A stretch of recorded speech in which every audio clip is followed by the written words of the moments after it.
Today, the Raiders are back, and they're being led into the 90s by a dominating defense. Last week, the Raider D shut down Denver and scored 2 touchdowns. But for the Seahawks, it was a lost Sunday in Chicago. Today, the Seahawks hope the Dome spells doom for the Raiders. NBC Doom Dome, or the Dome of Doom, where they have lost 7 of the last 8 games here in the Kingdom. What's the reason for that, Todd? Well, a lot of the thing is that you see out here in the stands, you'll see jerseys with number 12 on them. The fans believe that they are the 12th man on the field, and it's not just 7 of the last 8, it's 9 of the last 12. And the Raiders have lost to the Seahawks 4 straight times. Because of this man? Yeah, he's the reason right there. He and all of his friends. That's the right. noise in here can be deafening, Charlie. And they can take control of it. Here is Marcus Allen. You heard Al Davis talking about him on the pregame show. He will be starting. There are those that say that he has been in Al's doghouse for about 6 years. Well, I don't think there's any doubt about that. But it's well, you're the one that said it, so I thought that. Well, you're one of so those. you wanted to lead me into that. Well, that certainly makes sense. And let's say, what a move he made going from 3rd string to 1st string in 1 week. Yes. All right, Jeff Jager will be kicking off.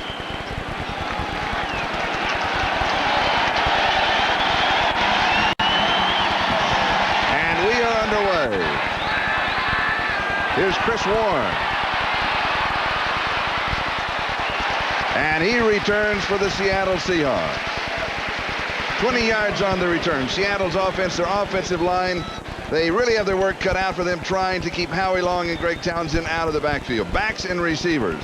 John L. Williams and Brian Blades will have to get the offense going. When Seattle goes to their spread, the running back and the tight end come out. Jeff Chadwick and Paul Scansey become the 3rd and 4th wide receivers.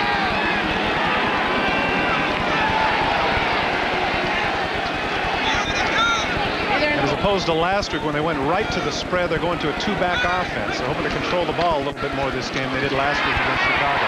And Derek Finner gets the call.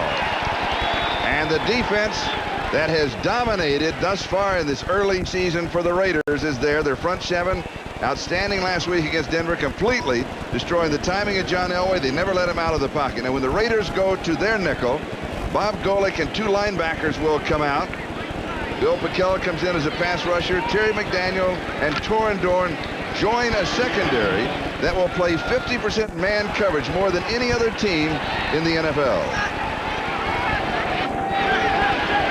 2nd and 11.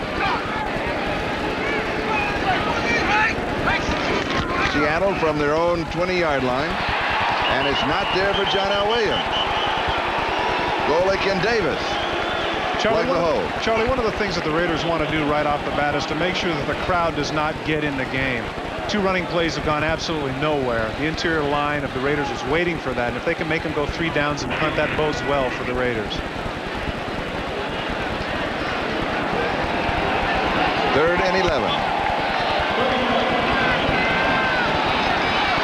Brian Blades comes wide to this side, trips on the far side. Tommy Kane, Jeff Chadwick, and Paul Scansey.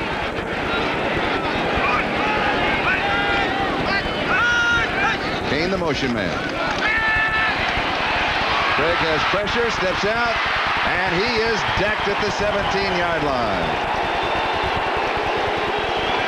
So it will be 4th down and 14 after a loss of 3.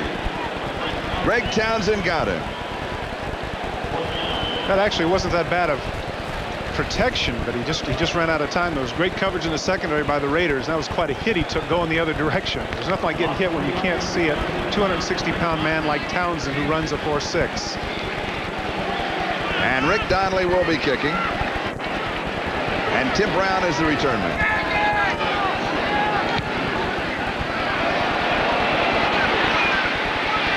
Brown takes it at the 40-yard line. He's got 5.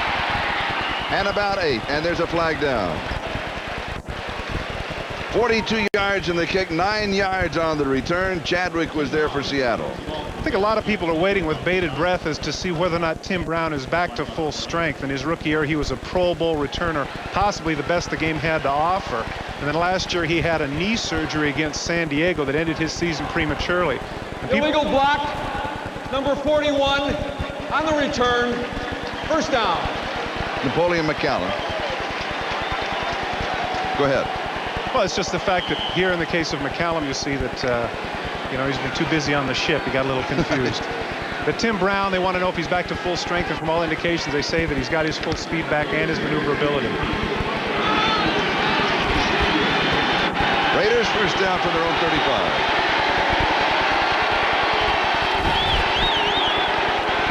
Fernandez in motion. Play action fake.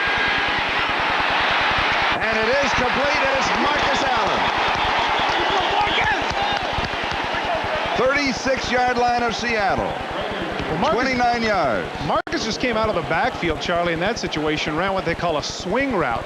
He'll get a chance to see that Jay fades back, and he's just looking to the left. The strong safety and linebacker bump themselves off, and Marcus runs right past them. As Al said at the beginning of the show, he said that this is one thing that Marcus does well is catch the ball, and there he is, wide open, 29-yard gain. And that, of course, the comments of Al Davis in the pregame show, NFL Live. And it's a first down for the Raiders at the Seattle 36. Schrader over the middle. There's bumping. Should be a flag. Oh, now it comes in. Took him a while to get it out, Yeah. Charlie. Is that what it was? Galt, the intended receiver. Patrick Hunter says no, but Patrick, you did. You got there before the ball did. And what his complaint is going to be to the officials that it would have been incomplete anyway, but we'll never know because he hit him way before the ball. It was a good call by the official. Number 27, defense, automatic first down. At the 26-yard line. Here you get a chance to see him cutting inside, and that's way too early. Willie Galt may not have caught the ball, but he's got to give him the chance to do it. In that case, he certainly didn't. First down at the Seattle 26-yard line. Opening drive for the Raiders. They held the Seahawks. And now the first opportunity to cash in is Marcus Allen. And Marcus has 3 yards on the play, maybe 4. Raiders offense, their offensive line, the addition of Max Montoya at right guard brings great talent and leadership to an already strong front. Backs and receivers, a tremendous amount of outside speed. We can already tell Marcus Allen gives another dimension to this offense. Now, when the Raiders go to their bear offense, the fullback and the tight end will come out. Tim Brown becomes a third wide receiver, and Ethan Horton is the tight end. Jay has all kinds of time, and then he throws it away. Charlie, they were with a quick huddle in that situation, trying to catch Seattle before they could get their 4 or 5 defensive backs out onto the field.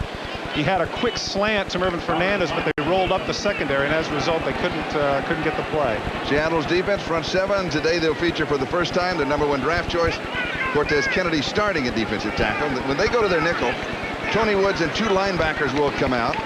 Melvin Jenkins, James Jefferson, and Esby Glasgow all come in. Thus, with their starting 4 in the secondary, they now have 7 defensive backs in the game.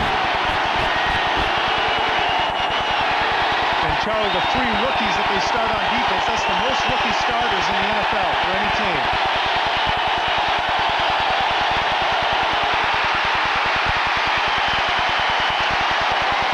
Schrader recovers the fumble. And for the first time, the crowd here in the Kingdome is getting into the game. Well, Jay was certainly a little unsure of himself. You could see that he was leaning over trying to explain something to the left and right guard and trying to get a different snap count. As a result, it hit his hands and dropped. Here you can see he's dropping back much too quick. And fortunately for him, it came off the left heel of Montoya, or else Jay wouldn't have been able to recover that ball. Official called it right away. Field goal attempt coming up. From the 32, an attempt of 42 yards.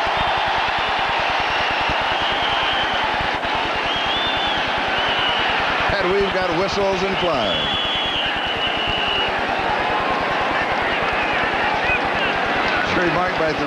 Mark Bright, the referee, says, come on, bring it back, come on, we'll start over. Well, Jacob Green's doing the right thing. You never know. As we found out, you never know. Pick up the ball and run. It might go your way. We found that out last week in the Atlanta game. The same kind of situation. Atlanta ended up with 2 touchdowns. Not same situation, but when a player ended up with the ball and then went all the way to the end zone with it. Chuck, I think Chuck Knox is saying that that Dan Turk, the center, drew everybody offside by starting to snap the ball. Well, if the penalty goes against the Raiders, that's going to be that much more difficult for Jeff Jager. We saw in the graphic that he's only 5 for 12 in field goals from 40 to 49 yards. We have an illegal snap on the center. Number 67. 5-yard penalty. The play does not count. Charlie, what happens a lot of times is that a center will have a different kind of hitch. You'll see right there that he moves the ball a little bit, trying to adjust it to his hands. And Seattle was very smart to jump on that. Now, what that does psychologically is now the center's a little bit concerned as to how he can handle the ball, whether or not that might be a penalty or not. And the left guard also moved. This will be the 38 and a tip of 48 yards. And it's good from 48 yards away. Officially, they're going to say 49. They're wrong, but we'll give it to them anyway. It still counts 3. We'll be back in a moment. Charlie Jones along with Todd Christensen, and already we have seen the effect of the crowd here in the Kingdom, because once they get into it, it seems that the Seahawks raise their level of play. Well, that's right. They really depend upon that emotion to get them charged up. And right now, their offense is struggling a little bit, and they can use all the help they can get. Their defense, though, looks pretty good. Yes, it does. They did a good job there stymieing them because it appeared that the Raiders had all the momentum. And the Raiders defense looks simply awesome. And here's Derek LaBelle from the 4-yard line. And he returns to the 19, and there's a flag down. They're going to rule him down around the 18-yard line. And then we'll check out the flag. Good job by Raiders special teams. Anytime you're on kickoff coverage, you want to get those guys inside the 20-yard line, and that's exactly what Ethan Horton, Vance Mueller, and Torin Dorn did. Holding number 55 on the return. First down. That's on Ned Bolkar. And the Seahawks now for the second time in the ball game, now trailing 3-0. Will try to get their offense going. Right here you see that Ron Burton gets pushed in the back. He gets pushed in the back by Joe Kane, and that's where the referee saw it. Moves him back another 10 yards to the 9. 2 tight ends on the set. Williams and Finner in the backfield. And it'll be Finner. And he does get outside. Nice spin move to about the 18-yard line. So he has 9 yards. It'll be second down and 1. Eddie Anderson with the tackle. Well, a few years ago when Derek Fenner was at North Carolina, everybody anticipated that this was the man who is going to have a great career with big size. He's about 6'3", 230 pounds, and runs the 40 and 4.4. They've been waiting for him to emerge as a potential star, someone to carry the load now lost as a result of Plan B signing of the Rams of Kurt Warner.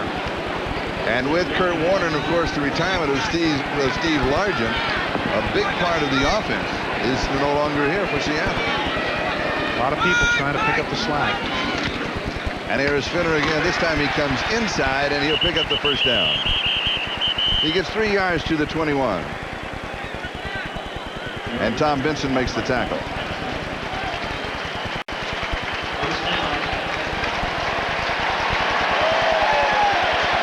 And the crowd reaction to the first down. In case you just joined us, Jeff Jager with a 49-yard field goal. And the Raiders lead Seattle by a score of 3-0. With just under 10 minutes to go here in the first quarter.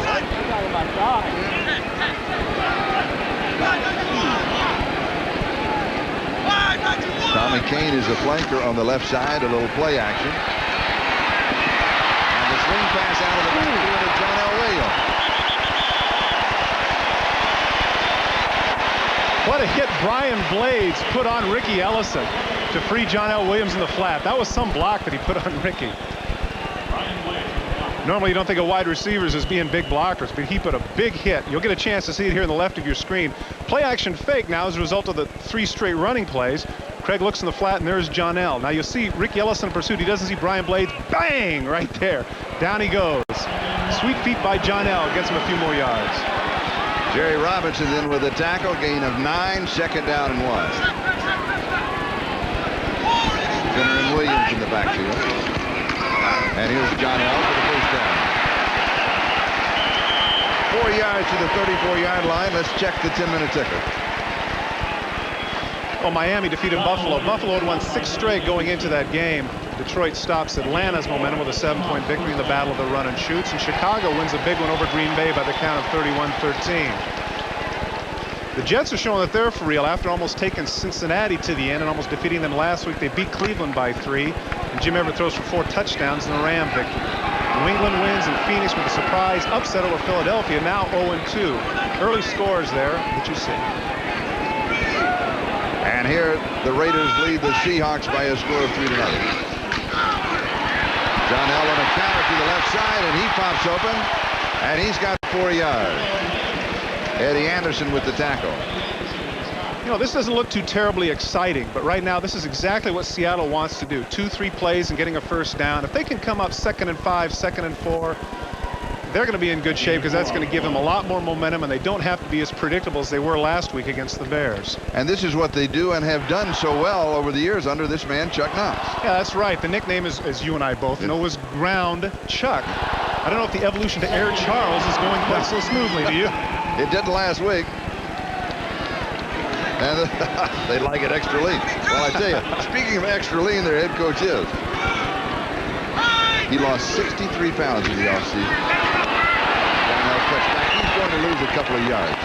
Well, both he and Art Shell were on the slim fast diet, and now Chuck is down to 175 pounds. I can't say that Art is necessarily extra lean, Charlie, but he did lose some 43 pounds to get down to 295.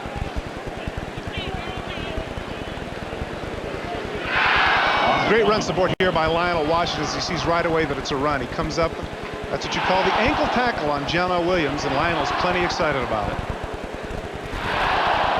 6 feet even, 185 pounds in his 8th year in the league. 4 wide receivers now for Seattle as they go to what they call the spread, 3rd down and 7. Scansey is in motion. The blitz is picked up.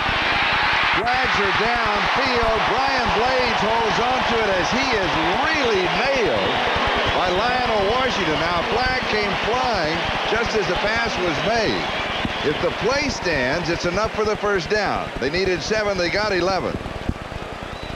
And it'll be holding against the Raiders, so Seattle will have the first down. You know, for years here in Seattle, Charlie. Holding, number 48, defense. Penalty declined. First down. It seems like they've been trying to get rid of Dave Craig. They've talked about trades, they've talked about making moves, but you can never debate Dave Craig's courage. He stands there right in the face of the rush from Jerry Robinson, puts it right on the numbers to Brian Blades. Nice play by Craig. First down for the Seahawks at their own 48-yard line. They started this drive at their own 9. 6:25 and counting, time remaining first quarter. Raiders lead at 3-0. Kane is in motion. Swing pass right side, Finner. And Finner he may have the first down. They'll mark it at the 41-yard line. Tom Benson with the tackle. Craig's doing a good job of mixing the plays and getting the short passes to the backs. He has excellent receivers in both John L. Williams and Finner coming out of the backfield. Here you see in motion, he's able to take the corner to the other side of the field. He looks downfield, but right away he goes to Finner and gives him a chance in the open field to make a move. Right there, he cuts between both Benson and Gary Wright to get the first down. And you saw Dave Craig talking with Jerry McBride because he was punished right after he released it, and he thinks he needs a little more protection than he's been getting from the referee. So we'll keep our eye on that. First down at the Raider 41-yard line.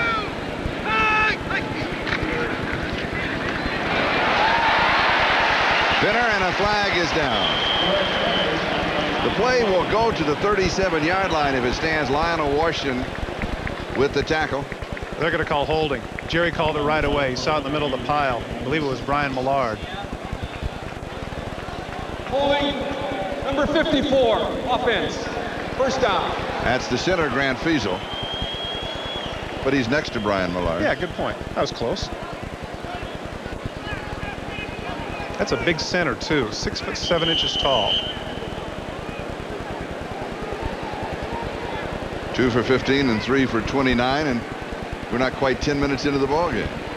Seattle at their own 49-yard line. Blades goes wide to the far side. And a double tight end set. And Ron Heller with good hands is the motion man, but he is to block. Finner slips a tackle. Barely gets back to the line of scrimmage. It'll be 2nd and 20, and Benson again was there waiting for it. Howie Long was the one that made the play, though. Howie Long was able to defeat the block and get in the backfield, really create the problems for Derek Finner. Howie has done an outstanding job his first game. He's able to get 6 tackles, 2 sacks, cause and recover a fumble. And I think a lot of people were concerned over the fact that the last 3 years maybe Howie was getting by in reputation. Was he? Well, I think what happens a lot of times is that he had some nagging injuries and there were some problems that he had that a lot of people didn't know about that he didn't mention. And I think another thing that makes a difference, seriously, Charlie, is that he turned 30. He wants to prove that 30 is not too old. He's doing just that. Child. He's a mere child of 30. That's what you want. Play action fake. John L. Williams to the 37-yard line. A gain of 14. It'll be 3rd down and 6. Mike Harden with the tackle. This is a standard play in almost every offensive repertoire now in the NFL. It's called the counter boot. You have the misdirection where you have the halfback going one direction. You see John L. Williams cut underneath the quarterback, and there's no linebacker there with him. The tight end shields Jerry Robinson. He's got open field. He gets a big gain. McNeil did a good job there keeping Robinson away. And now for Seattle, the big play of the drive. 3rd down and 6. They started back on their own 9. 4 wide receivers. They go with a spread. And they hand off to John L. with 3 lead blockers, and he has the 1st down.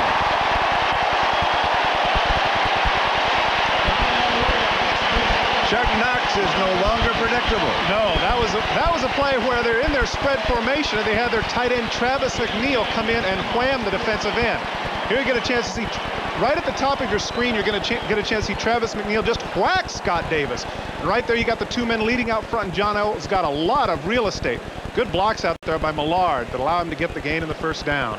Edwin Bailey, Brian Millard, and Ron Mattis all pulling. And time of possession this drive is now past 8 minutes. Another thing that Chuck Knox wants to do. If this is exactly what the doctor ordered for the Seattle Seahawks. If they could have had a prescription written, this would have been it, an 8-minute drive. And Howie Long makes contact. It'll be encroachment across the neutral zone, making contact prior to the ball being snapped. Encroachment foul. Number 75, defense. 1st down. One of the things that Howie Long does best is anticipating the snap count. Here he ends up guessing wrong and he can't get back.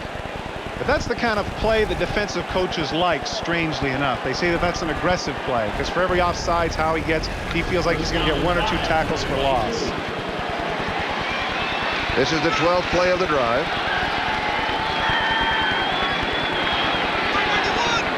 First and 5.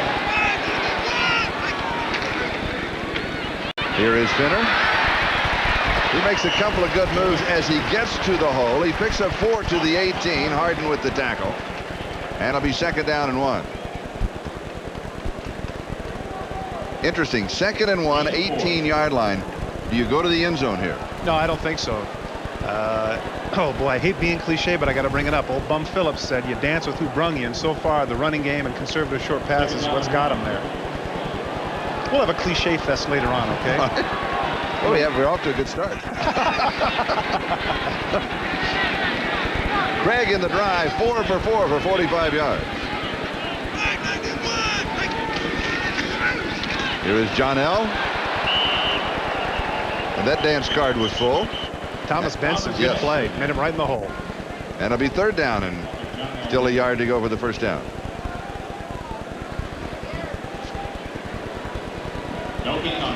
Thomas Benson is one of the people that's definitely contributed defensively from Plan B. Is an eligible receiver. 64 is eligible. And the reason for that is because the Seahawks only have 2 tight ends on the roster, so the 3rd man has to be ineligible. That's Derek Grills. As I was mentioning, both inside backers, Thomas Benson and Ricky Ellison, were brought via the Plan B route. They've done a good job in the middle for the Raiders. 2 for 2 on 3rd down conversions on the drive, and it's not there. It'll be interesting what they give him for 2nd effort. Bob Golick did an excellent job of plugging the hole, but he was able to spin off, and a lot of it is the mark of the official. One of those subjective things, Charlie. From this vantage point, it looks awfully close. He's got to get to just beyond the 18-yard line.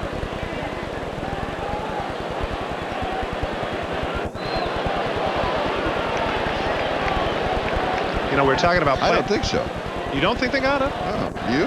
No, I don't think so. No, it doesn't. Where they marked it right there is right on the 18. I think you're right. We're talking about I Plan think B. it's about a football length short. That's right. Oh, a little more than that. You know, we're talking about Plan B free agents, Charlie. People have to wonder about Ricky Ellison after getting 2 Super Bowl rings in 2 consecutive years from the San Francisco 49ers. Why the heck he'd leave and come to the Raiders? But he did, and he's very happy about it. Seattle now has held the ball 10.5 minutes in this drive. And Norm Johnson will go for the tie. Jeff Kemp to hold. Michael Morris is the snapper. And that is his sole job for the Seahawks. He had some trouble in the snaps in preseason. They solved that. They got Michael Morris to do the snapping. Crucial job in the NFL. You can last a long time in this league snapping for punts and field goals. Just outside the 25 from 35 yards away, and it is no good. So Norm Johnson misses. Raiders still lead 3-0. Grant Fiesel was the snapper on this, and it was a good snap. Well, there's nothing wrong with it other than the fact that he pushes it just a little bit to the right of the crossbar. Norm Johnson last year had his poorest season in his career. He was 15 for 25, which is only 60%. And you can tell right there he's a little bit frustrated by that. So the Raiders take over, still leading 3-0 on Jeff Jager's 49-yard field goal with 25 seconds to go in the first at their own 20-yard line. That drive for Seattle, they held the ball 10 minutes and 59 seconds. And here's Steve Smith. And 14 plays, too. It's got to be a little bit frustrating to come away empty in a situation like that. I'm sure that the Seahawks wanted to get some points because naturally now they're going to second-guess themselves with a 4th and only a couple of inches and going for the field goal. Tony Woods makes the tackle. We'll let the clock run out. And that is the end of the first quarter here at the Kingdome. Time of possession, 13 minutes plus for Seattle, just under 2 for Los Angeles.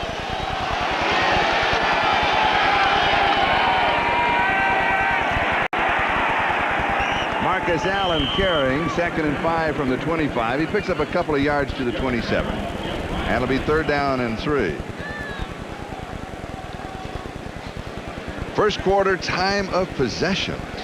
Well, as Mark Twain used to say, there are lies, damn lies, and statistics. You take a look at that and you think that Seattle was way ahead, but not so. They came away empty on that last drive, and you got to be a little bit frustrated if you're Dave Craig because you're 4 for 4. You're practically perfect. I guess that is perfect. That is perfect. That's not perfect. Okay, good point. 3rd and 3. Schrader 1 of 2 passes for 29 yards. And it's pulled down. He's got the first down. It's a nice adjustment by Jay Schrader there. He wanted to go upfield, and he ended up throwing off his back foot. He fades back a little bit and second guesses himself and is able to get the ball to Willie Gault. That's a mark of a good quarterback. And Willie picks up 11 on the first down. You have kind of a bracket situation here with Willie Gault, and he cuts to the inside. That's actually pretty good coverage, but a nice catch by Willie Gault. But the play was made by Jay Schrader in the backfield. Nice play. Willie Gault with an amazing average per catch, 24.6. But it's the numbers a little bit deceiving. In 2 years, he's only been able to come up with 44 catches. Here's Steve Smith. And Steve is going to lose a yard. It'll be 2nd down and 11. The ball now at the 38-yard line. And now for an update. Charlie, here's the situation in San Diego. Billy Joe Tolliver in, Mark Vlasic out. Vlasic benched after last week's loss at Dallas. Here's Tolliver restored to starter status. He goes 17 yards to Joe Caravello. Earlier, he had hit Ronnie Harmon from 36. They missed the extra point after the second one, lead 13-0. Did we upcut Bob? All right, we are back. Here's Marcus to the 40-yard line. So the Seahawk defense closing down. It'll be 3rd down and 9. Tony Woods and Joe Nash were there for Seattle. This is certainly what Seattle wants to do. Last week, Jay Schrader only threw for 118 yards despite the fact that there were numerous drops. And so Seattle wants to put the Raiders into passing situations like this here at 3rd and 9. Tom Catlin, the defensive coordinator for the Seahawks with their defensive signals, looks a little like Santa Claus with his new beard. It does. 2-time All-America linebacker at the University of Oklahoma. This century? Early this century. Okay.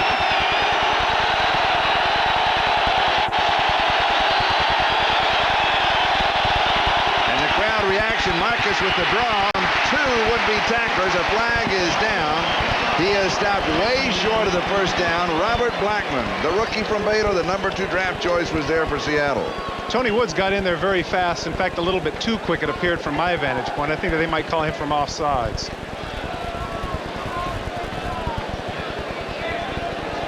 The flag was dropped at the 39-yard line, and they're holding a discussion now at the 40.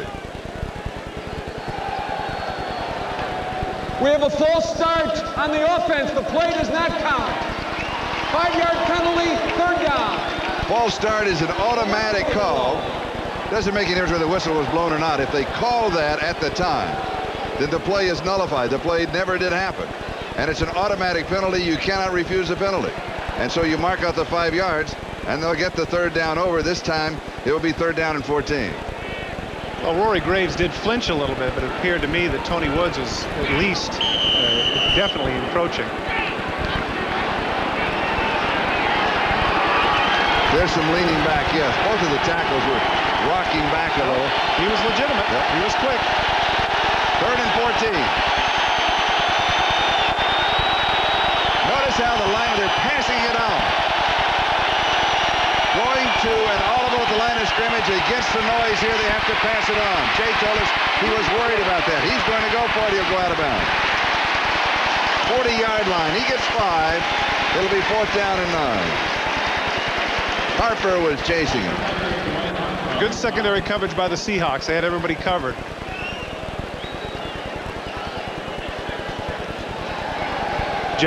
Go ahead. I was just going to say that Jay does the right thing in running out of bounds, because if he'd have thrown downfield, there was a chance for an interception. And the crowd's already starting to get into this game. Jeff Gossett will be kicking. James Jefferson, coming off a bit of a calf injury, is the return man.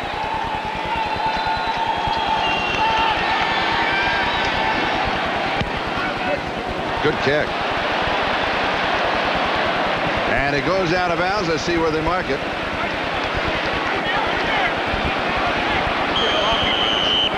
Between the 23 and the 24-yard line. We've got a timeout. Raiders have the lead. Time remaining in the first half. Jeff Jager for the Raiders with a 49-yard field goal. Let's check the other scores of the ticker. Well, San Francisco has a field goal lead there in the second quarter. San Diego has 2 touchdown passes by Billy Joe Tolliver, as Bob Costas mentioned, replacing Mark Vlasic there in San Diego. The Giants with an early touchdown lead over the Cowboys, and Minnesota 3-zip over the Saints.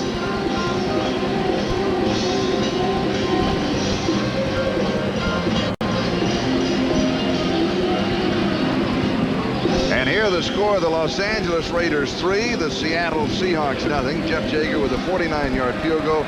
Norm Johnson missed from 35 yards away. Greg with a perfect afternoon so far, 4 of 4, 45 yards. Very good. Perfect, not practically perfect. Got it. Game is in motion. And Derek Finner is out to the 29-yard line. So he has 5. It'll be second down and 5. And Seattle, just as they did on the earlier drive, Mike Harden with that last tackle, starting off the same way. They want to stay on the ground 4 or 5 yards at a crack, use up the clock, keep possession. They want to keep the Raider offense off of the field, and then they want to control the game that way. And if Derek Finner continues to run the way he's been running, they will not have musical backs there in the backfield. He will be their permanent halfback.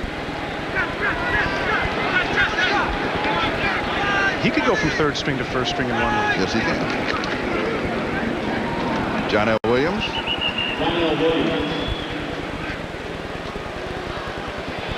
Give him 2 yards to the 31. It'll be third down and 3. Tom Benson, who has been very active in the ballgame, makes the tackle. And now the Seahawks will show their spread with 4 wide receivers.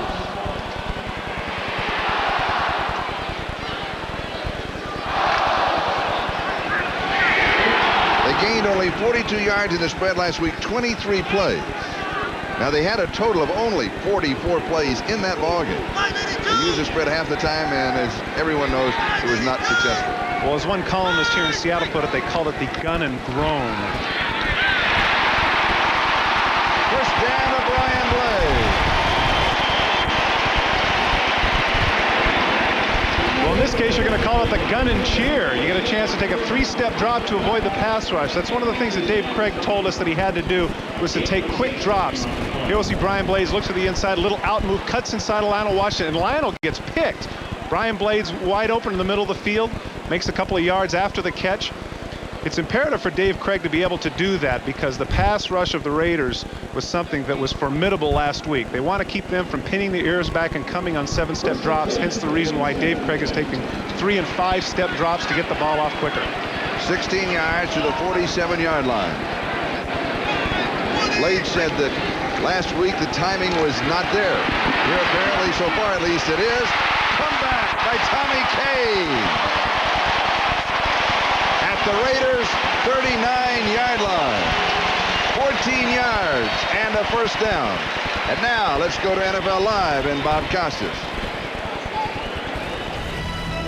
Charlie, about 45 minutes ago in Philadelphia, here's the way the season's biggest upset to date ended. Al Del Greco, his third field goal of the fourth quarter, a 42-yarder with less than half a minute to play, down 14-0 at one point. The Cardinals, who were 2 touchdown underdogs, beat the Eagles in Philly 23-21. Charles? That is, you're right, Bob. That is the upset. For a team that many touted to be possibly Super Bowl contenders, that's a long ways away there now at 0-2. Derek Finner, the ball carrier. Gain of a couple of yards on the play to the 37. It'll be 2nd down and 8. Golick and Mike Wise on the tackle for Los Angeles. A lot of pressure on that man right there, John Becker. John is the one that came in for the first time, really decided that they're going to institute some of the run and shoot, which is now prevalent throughout the National Football League. So he's taken a lot of the heat for last week's passing performance, which for Dave Krieg was 12 for 27 and a mere 91 yards. John Becker said they're going to mix it up this time and they're going to do a lot better, and obviously so far they have. Krieg rolls, throws, passes complete to Ron Heller, the tight end.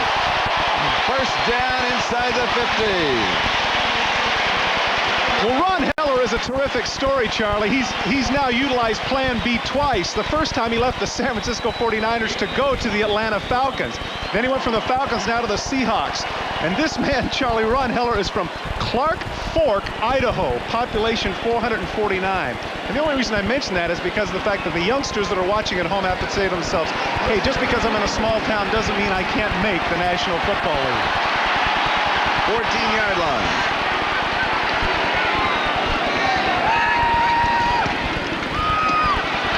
John comes back against the grain. We'll give him 4 to the 10. It'll be 2nd down and 6. Mike Harden, the strong safety, makes the tackle. And the clock continues to move. 7 minutes, 10 seconds left in the second quarter. Mike Harden was a former cornerback of the Denver Broncos. There you get to see a very slimmed-down Chuck Knox. Harden, acquired after he was waived by the Broncos, done a good job at strong safety for the Raiders.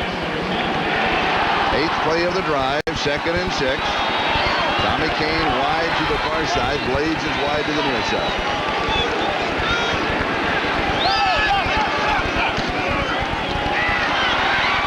And Finner goes to the 7. So it'll be 3rd down and still 3 to go. Benson and Wise on the tackle. The field is cut down in this situation, so they might not be totally effective throwing the ball, but they are going to put pressure on the defense because they don't know which way at 3rd and 3. It'll be interesting to see if they do go to their spread situation here, which normally in the middle of the field at 3rd and 3, that's what they would go to. But they're not going to. They're going to stay with their standard set. It'll be interesting to see what he calls.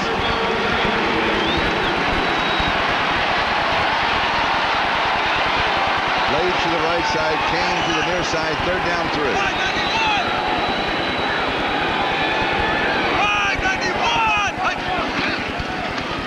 Play action fake. First down. I'm not so sure. I'm not either. I thought that he had it. If he doesn't go up, if Krieg doesn't go up for the arm fake and keeps the ball down, I think he would have picked it up. That's a big play by Jerry Robinson. You're absolutely right. It appeared that he had the first down. Jerry Robinson pushes him back, and now once again, after a long, long drive, the crowd is going to boo the decision to go for the field goal. It's It's a naked bootleg here where he has the option to pass and run, and right here he sees that he can get the first down. He cuts up here. Right there he should have slid. Instead he cuts outside, gets hit. That was a bad decision on Craig's part, but he figured he had the first down already. From the 12, a 22-yard field goal for the tie. And this one is good. So Norm Johnson ties it up.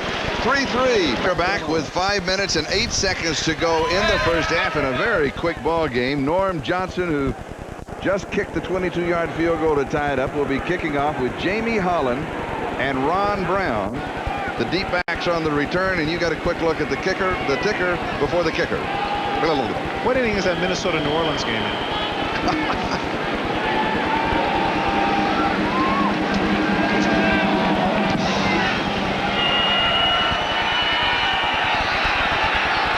Here's Ron Brown on the return. And the speedster is just out to the 20-yard line. We'll take a timeout. 4:59 left to go. Second quarter. We are tied at 3. Raiders with the ball. First down at their own 20. Trader with a play-action fake. Looks deep, and then he goes sliding down at the 26, maybe the 27-yard line. Terry Wooden was moving up. They'll give him 6 yards to the 26. You know, Charlie, one of the classic, I think one of the words that is one of the biggest curses, especially in sports, is that 9-letter word, potential. You look on the roster of the Raiders, you see Fernandez, a 1,000-yard pass catcher. You see Marcus Allen with a 1,000-yard rusher. You see Jay Schrader go down there for 6 yards. And everybody keeps waiting for this offense to explode. They're putting all the pressure on Jay Schrader. But the game isn't played on paper. You got to do it on the field. And so far, they haven't been able to get anything going offensively. Second down. Schrader almost dropped the ball. It's going to be incomplete. He was going to Willie Gault. Patrick Hunter did a nice job batting that ball away. He saw that comeback coming. He knew that Willie wasn't going up, and when he started his steps here, you're going to get a chance to see that Patrick reads his feet very well. He's looking to the backfield. Right there, he knows that he's not going up. Good quickness there on the turf, and he cuts right in front, makes the play. Good play by Patrick Hunter. And it'll be third down. It's a game of quick feet when you're a cornerback. That ability to make the breaks when they make the breaks. Take a chance that the quarterback's going to throw when he throws.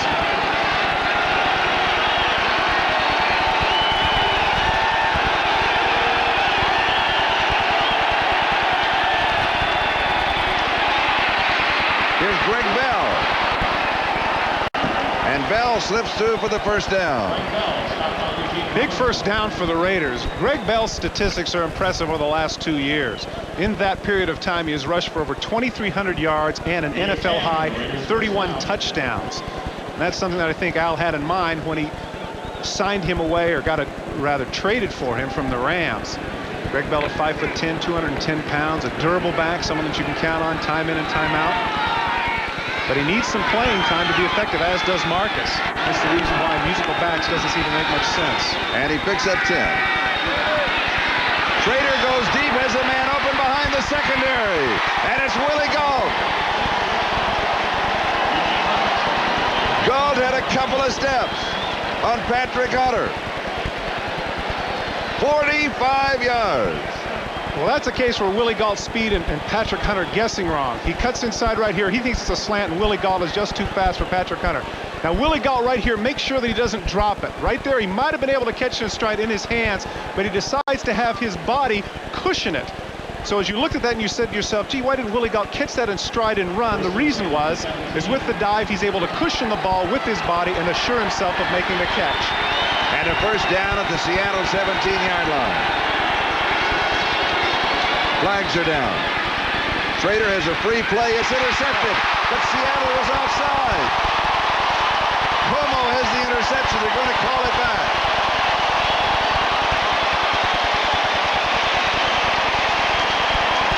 Fortunately for Jay Schrader, it appeared that Jacob Green encroached. There it is.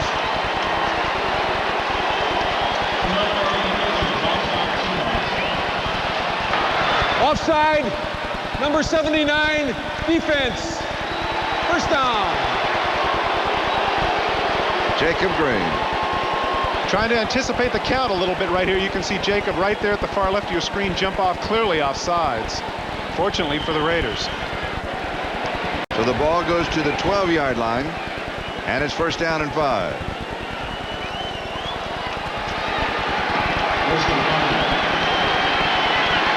Rader, 305, 87 yards. The big one, that 45-yarder to Willie Gaul.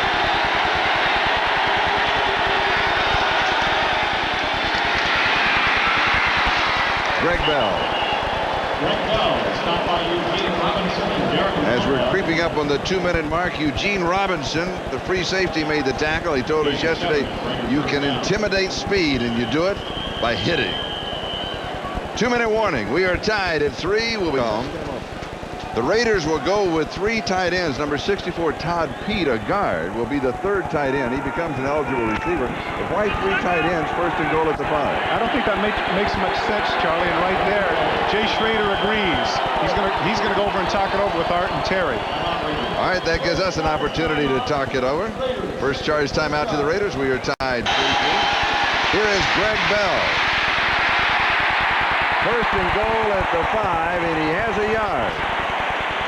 Charlie, during that timeout, they huddled together and decided that they did want to go with the 3 tight end situation. But what that does is that constricts the offense.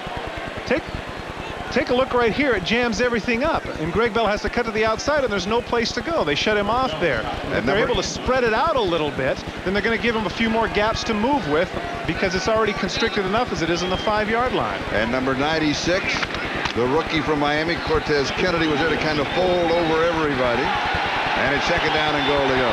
Marcus Allen and Steve Smith are the running back. And it's Marcus, and he'll go to about the 2. Where it will be 3rd down and goal to go. And we're moving on the 1-minute mark, time remaining. No, Charlie, I wonder if it's a little bit of machismo here. It's like we're going to line up, and if we can humiliate you or intimidate you by out-physicaling you inside the 5-yard line, now that's going to bode well in the 2nd half. But now they have a crucial 3rd down situation. If they run into the line and don't get it, they're going to have to kick the field goal. You look for a play-action pass? Yeah, I think so. But they've got 3 tight ends. Look for Horton to the corner of the end zone. Over the top. Raiders say yes, Seattle says no, and we do not have a signal from the officials. As Allen went up and then came back. Well, if there's no signal, you know that it's not a touchdown. Right there you see him holding up the fist, and it is 4th down. And the clock is still running. The Raiders with a couple of timeouts remaining. And now they'll take one of them. And it's going to be 4th down and goal to go. And we'll be back in just another look. Marcus Allen, the ball has to break the plane. He reaches out with his hand, that breaks the plane, but the ball does not. And he took off with his dive from the 4-yard line. I know he's got a little bit of vertical jump, and I've certainly seen him do that before, but he ain't no Michael Jordan.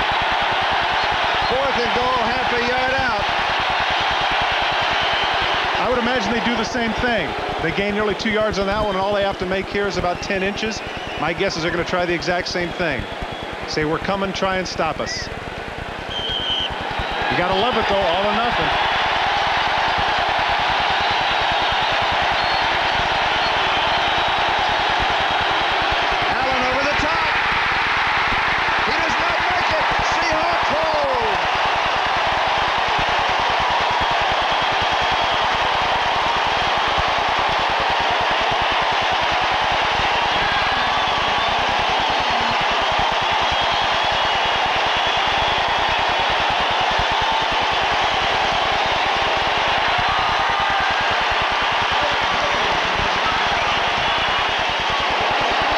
Just as we called it, we guess that they're going to give Marcus one more try, but right there, a great play in the middle by Darren Como. He stops his momentum, and then Jenkins right on top. He sticks the ball over, but he's down. That's not going to count. That's going to give Seattle some terrific momentum heading into half. And you certainly have to question the play calling of the Raiders on that one.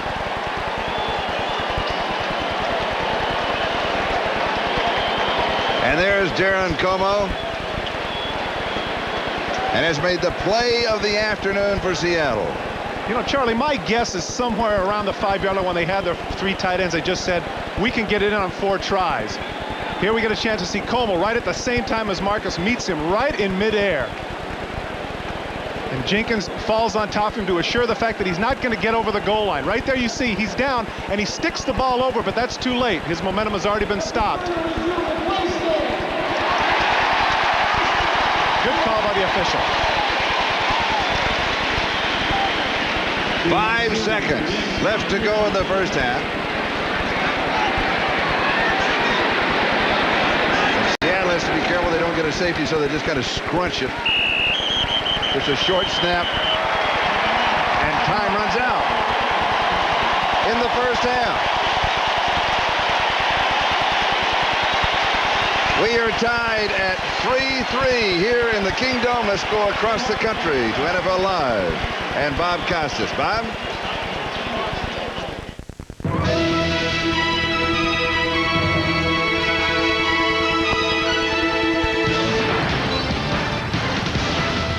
Okay, Charlie, we're stopping off here at the studio in New York just long enough to say that I'll be rejoined by Will McDonough and O.J. Simpson. We'll give you all the scores and highlights.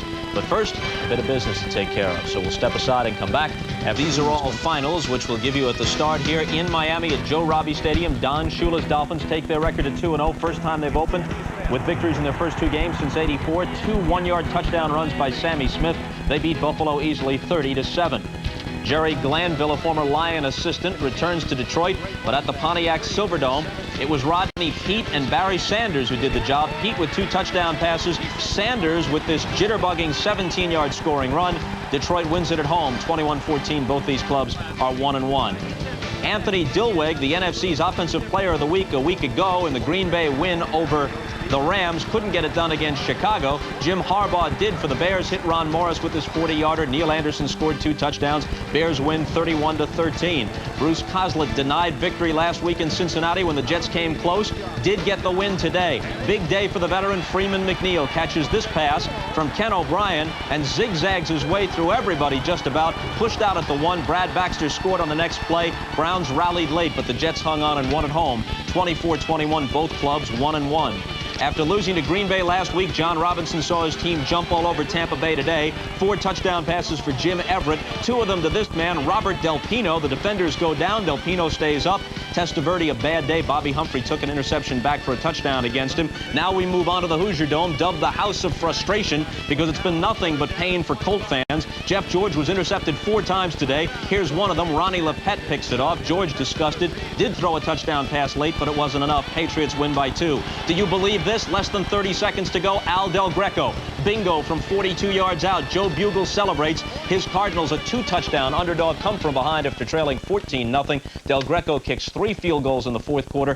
Phoenix with the upset of the year thus far. They beat the Eagles 23-21 at Veterans Stadium. The Eagles open the year at 0-2, and both those losses to divisional opponents. Now let's move on to scores of games already in progress. I'll find them. Stick with me. Here we are.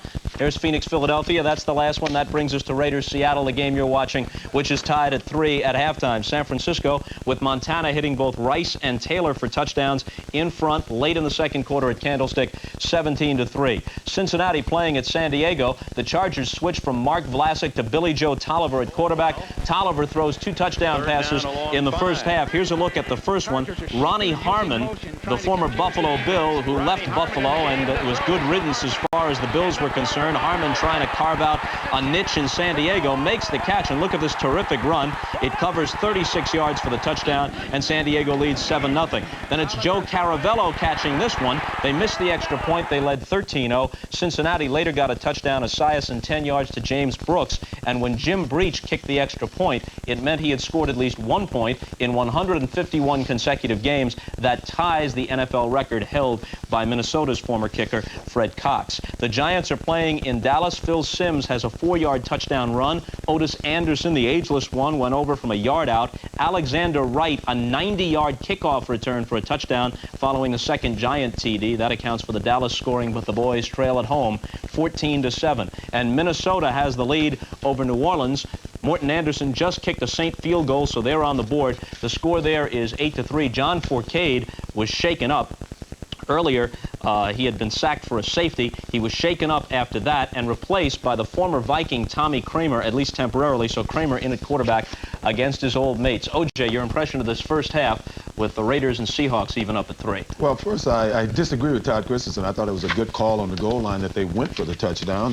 This is an offense that hasn't scored a touchdown in 6 quarters now, and I think psychologically they needed to get the ball in. I think they're pretty lucky at this point, Will, because it's 3-3, and I think they've been outplayed in the first half. They were lucky that Dave Craig down on the 4-yard line had a first down, decided to break outside, didn't get the first down on 3rd down, and that may have kept Seattle out of the end zone, away from 7 points anyway.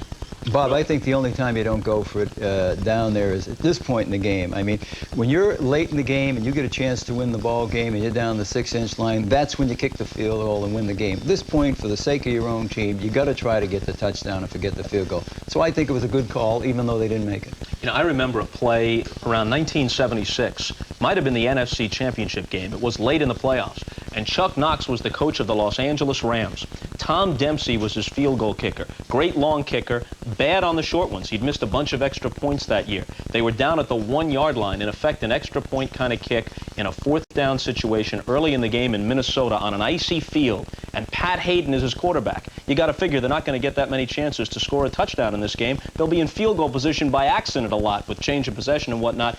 He goes for the field goal, even though Minnesota was the best kick-blocking team in the league at that time. Bingo, the kick is blocked. I think Nate Wright blocked it. Bobby Bryant picks it up, gallops 90 yards for the touchdown. And Minnesota wins the game and goes to the Super Bowl. Is the moral of the story that's how Chuck Knox ended up coaching him in Buffalo? Exactly. Exactly my point.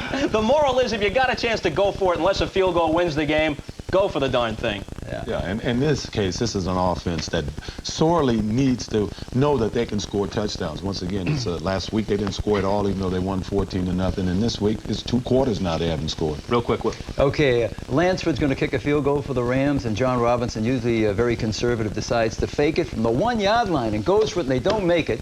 Lansford runs over the bench and said, "Coach, why did you do that?" And Robinson looked at Lansford and says, "I thought I was out of your range." You got to have a ready retort, and we're back after these messages from your local stations. This 3-3. I think one of the significant statistics for the Seahawks, which bodes well, is the fact that Dave Craig is 7 for 7. He has yet to have an incomplete pass. And Jamie Holland returns the kickoff, and he's out across the 20-yard line. However, the way going and the way that Seattle is playing, you would have to say that time of possession has been very important to their game plan, because of what they wanted to do was hold the ball, long drives, to keep the offense of the Raiders with the long strike potential off of the field. That's exactly right. In the first drive, they went 3 downs and punted, and then the last 2 drives, they ate up most of that 19 minutes plus that you saw on the graphic. So if the game continues to go the way it's going, you'd have to say it's in Seattle's favor. Raiders from their own 22-yard line. And Marcus Allen, who they ended the first half with, comes out to open the second half, and he picks up a first down after a gain of 12 yards. Well, I've watched Marcus Allen do this numerous times over the course of his career. He cuts in there, it looks like there's nothing, and all of a sudden he does that 360 move right here, and he makes you miss. Right there, if he can get past Eugene Robinson, he might go the distance. But he did a good job of making the first defender miss, and that's the mark of an excellent back. Slot formation, left side, first down. And here's Marcus again. And he's got 3 yards to the 38. Second down and 7. Jacob Green with the tackle. And speaking of Jacob Green, a very costly offsides call against him in that drive, which was finally stopped at the goal line because Como had picked off the interception and the play was nullified. So it ended up not hurting the Seahawks, and he has to breathe a deep sigh of relief over that. Como saved him twice with big plays, didn't he? Second and 7. And here's Marcus. He's got the first down at the 46-yard line. He's got 8 yards on the play. Rufus Porter with the tackle. One of the keys to the success of Marcus Allen is his vision. That was a straight sweep going to the right side, and they wanted him to go outside. But you get a chance to see that he sees the opening here cutting back. He follows his blocker here, and all of a sudden everybody's pursuit, and he cuts back there. And now people are going to debate as to whether or not Marcus Allen might have lost a step in speed. Maybe he has, but as far as his quickness and vision, no problem. He's still got it. First down at the 46. Incomplete. throwing behind Mervin Fernandez. And Jay really missed him. When we talked to Fernandez yesterday, he's a bit upset about an article in Sports Illustrated this week saying that talks about the great wide receivers of the Los Angeles Raiders and leaves his name out. Well, you know what, Charlie? Last year, Mervin Fernandez had 1,069 yards on 57 catches, and with that, he had 9 touchdowns, which was twice as many as any other receiver on the team. He's the first wide receiver. One of the few backs that can make that particular move, and that is dead stop, full head of speed, dead stop, looks, makes a cut back inside, saves maybe a couple of yards on the play. Yeah, that's right, but it didn't do much good then. The pursuit was too fast. And you notice the patch that he's got above his right eye. He had 10 stitches taken in the ballgame last week. Does that bother him? You talked to him. No, I don't think so. A couple of years ago, I remember in a playoff game, he ended up getting a black eye. He couldn't see out of his right eye, and so all he did was get 151 yards rushing against the Seahawks in the AFC Championship game. So Marcus is as tough as they come. 3rd down and 10.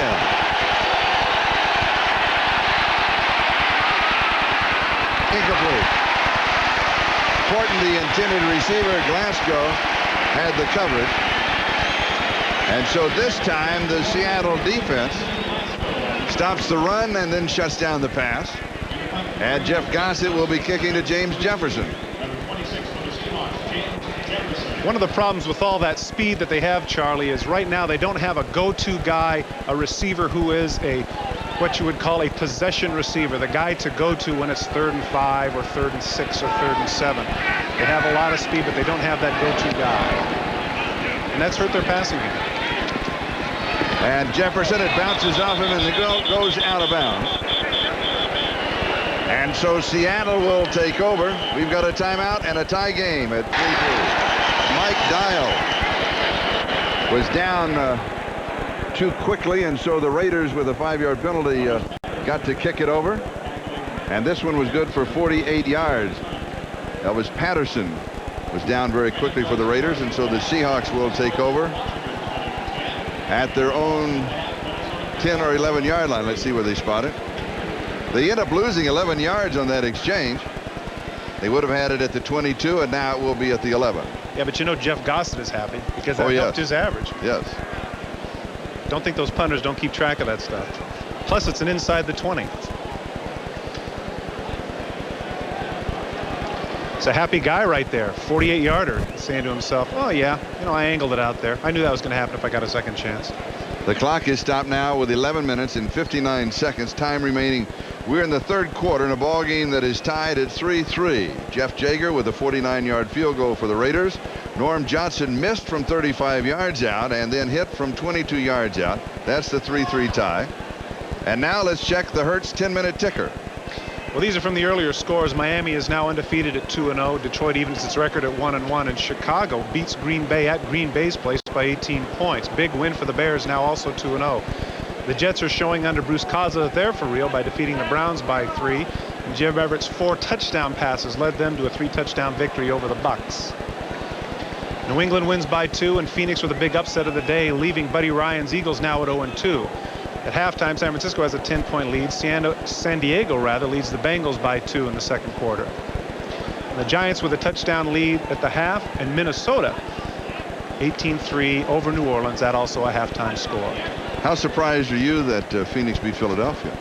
Very surprised. I'm stunned. Yeah, particularly over last week. Yes. I mean, it's like they didn't even show up against the Redskins. But again, the Eagles are having their problems. Maybe they miss Keith Jackson more than they realize. And you have to figure that, you know, Mike Quick had a number of surgeries and some injuries and some problems. And so the passing game for Philadelphia is something that they must have because, quite frankly, they don't have an effective running game. 11:59. Time remaining 3rd quarter. Next week, NFL Live will start it all at 12:30, and then Miami Giants, Kansas City, Green Bay, Pittsburgh Raiders, Seattle, Denver. So check your local listings for the game and time in your area. And the Seahawks now from their own 11-yard line first downs. And John L. Williams goes out to the 20-yard line. A gain of 9. It'll be 2nd and 1. Let's go to New York. Bob Costas. All right, Charlie, at San Diego, Boomer Esiason's second touchdown pass of the day. Earlier, he hit James Brooks. Here he steps up into the pocket, zings a beauty to Eddie Brown, who lunges across, completing a 30-yard play. And the Bengals are back in the hunt, down by only 2, 16-14. Charles? Thank you, Bob. And that's a matchup between two teams that can both make the playoffs or could make the playoffs. Yeah, with the addition of two more teams in the playoffs in this in the NFL, you never know what's going to happen. I personally don't care for it because I think we're heading towards that hockey mentality a little bit, Charlie. Too many teams in the playoffs. Donnell Williams for the first down. Bob Golick with the tackle. But I think that's going to excite the local communities because as opposed to in a lot of situations. Travis McNeil limping off. I was going to say, as opposed to a lot of situations where teams that may be in the middle of October saying, hey, the season's over, now they say to themselves, hey, we get a 4 or 5 game winning streak, we could make it to the playoffs. First down for the Seahawks at their own 22-yard line. So Ron Heller is now the tight end for Seattle.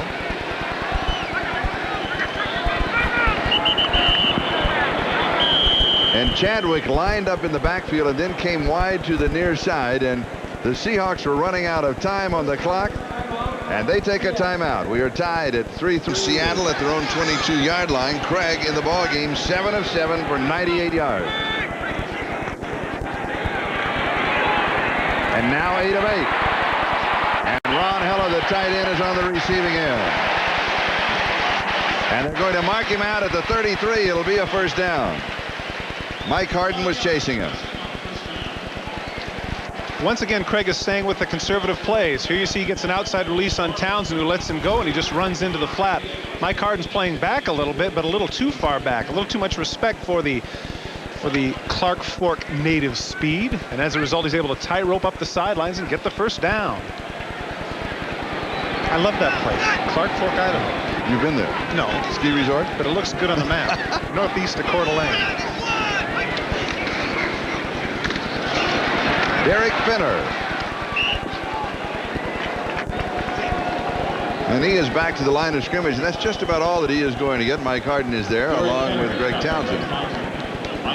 Townsend, number 93 for the Raiders in that defensive line.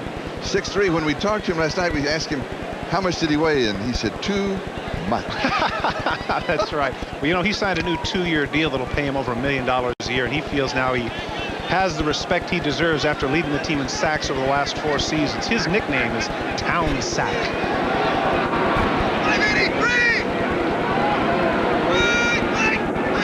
Second down. And Finner again. A couple of yards to the 35, and it'll be 3rd down and 8. And so now the defensive adjustments that the Raiders made during halftime paying off, as they now stop the ground game of the Seahawks and will force Seattle to go to the air, which is what they want to do. And Seattle will go to the spread with 4 wide receivers. Chuck Knox told us yesterday it is not our offense, it is just a part of our offense. And it's more of that this week than last week. Well, he did have some new plays in the first half, but right now he's going to have to get a big first down here. Got a long ways to go, 3rd and long.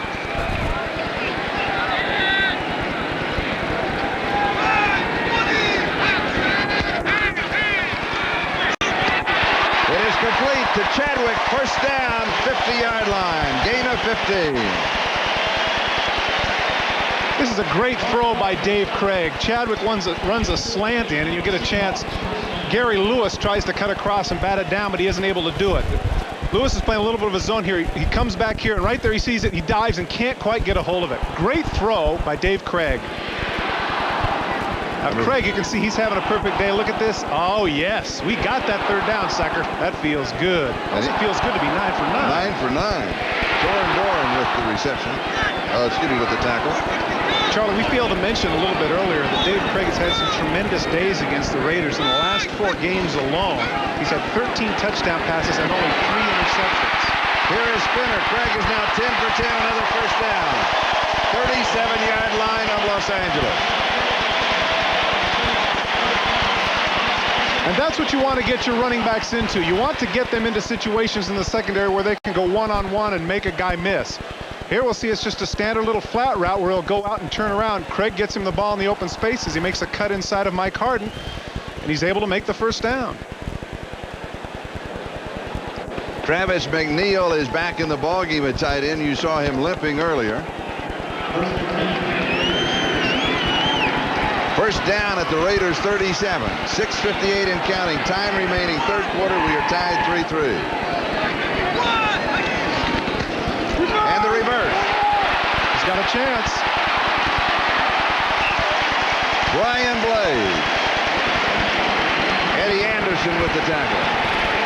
Eddie Anderson does a good job there of coming up. If Eddie Anderson isn't able to make that play, then that could be a long distance gainer. Coming in motion, Charlie, you just alluded to earlier whether or not they're going to come out with some new things. And right there, out of nowhere, after a couple of plays that were very conservative, they go to the reverse. Cuts inside, and as I say, Eddie Anderson comes up to make the play. Otherwise, it could have been 6. Gain of 9, second and 1. Anderson, with the Seahawks in his rookie year, always likes to play well against Seattle, likes to prove that they made a mistake. Here's John L. for the first down. He's got it at the 25. In the 2 long drives that Seattle had in the first half, Charlie, we noticed that they came up an awful lot in 2nd and 1, 2nd and 2, and 2nd and 3. And that really frustrates the defense because, as we mentioned at the outset, the Raiders are an attacking defense. Now at 2nd and 1 and 2nd and 2, they're forced to come back on their haunches because they don't know whether or not it's run or pass. Here Williams cuts inside. Good stop there in the middle by Ricky Ellison, but he still gets the first down. At the 25-yard line, 10th play of the drive.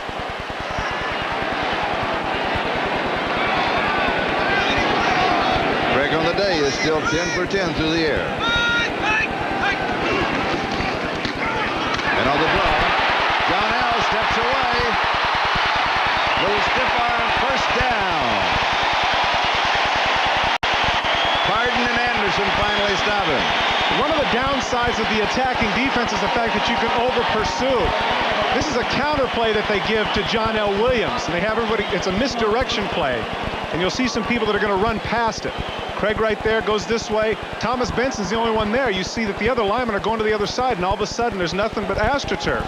Eddie Anderson comes up to force the play, but if Eddie Anderson and Mike Harden are making all the tackles, that means that the running game is successful because it's getting into the secondary. 6 first downs of the drive. Seattle's used more than 7 minutes of the clock. At the 14, first down. Flag is down, and Finner is the ball carrier. Clock is stopped now, 4:42. They're going to stop it at 4:40 with the flag.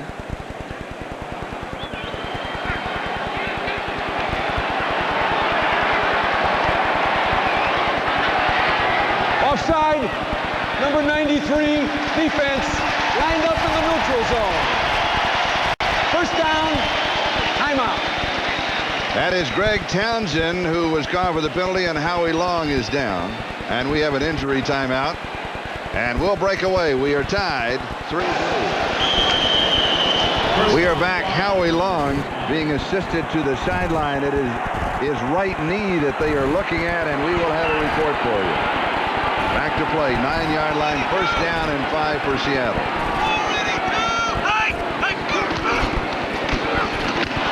John L. Williams. Ball is loose. Edwin Bailey has it. The guard. To the 6. And you know when he started to run, it reminded me of those old photos where they have the shot of the guy with the ball under his arm, styling with the stiff arm. Boy, he's happy as a clam, isn't he? He thinks that's great. And the first time in league history that he has personally carried the ball. Well, this is going to be funny because, you know, in the morning, check out this stiff arm. Oh, yeah, down you go. Hey, Next. he gets one because he's got to work on it, though. That's great. And you know as well as I do that he's going to check the stats in the morning paper to see 1 rush for 3 yards. That's great. Second down and 2. John L. straight away. And he'll pick up the first down. That'll be first down and goal to go as they continue to work on Howie Long. You know, my guess is that in practice next week, Edwin Bailey's going to go over to the coach and say, look, if you're going to put in that Boomerooski, you know, where they leave the ball on the ground and the guard gets it, it's got to be him. Edwin Bailey. Derek Grills is eligible for Seattle, so they go with 3 tight ends. first and goal from the 2. Here's John L. The race to the corner, and he makes it.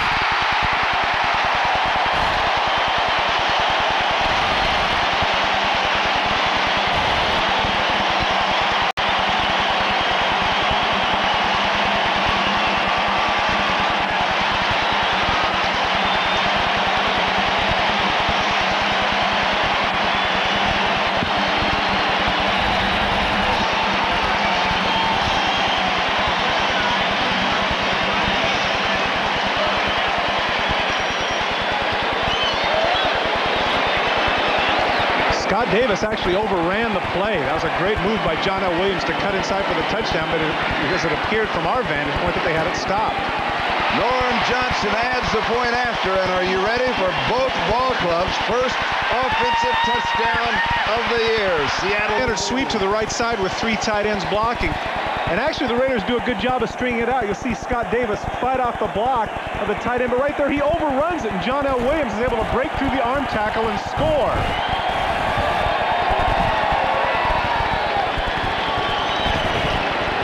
Howie Long, we understand it's a right toe. That's really good news. That is good news that it is not the knee.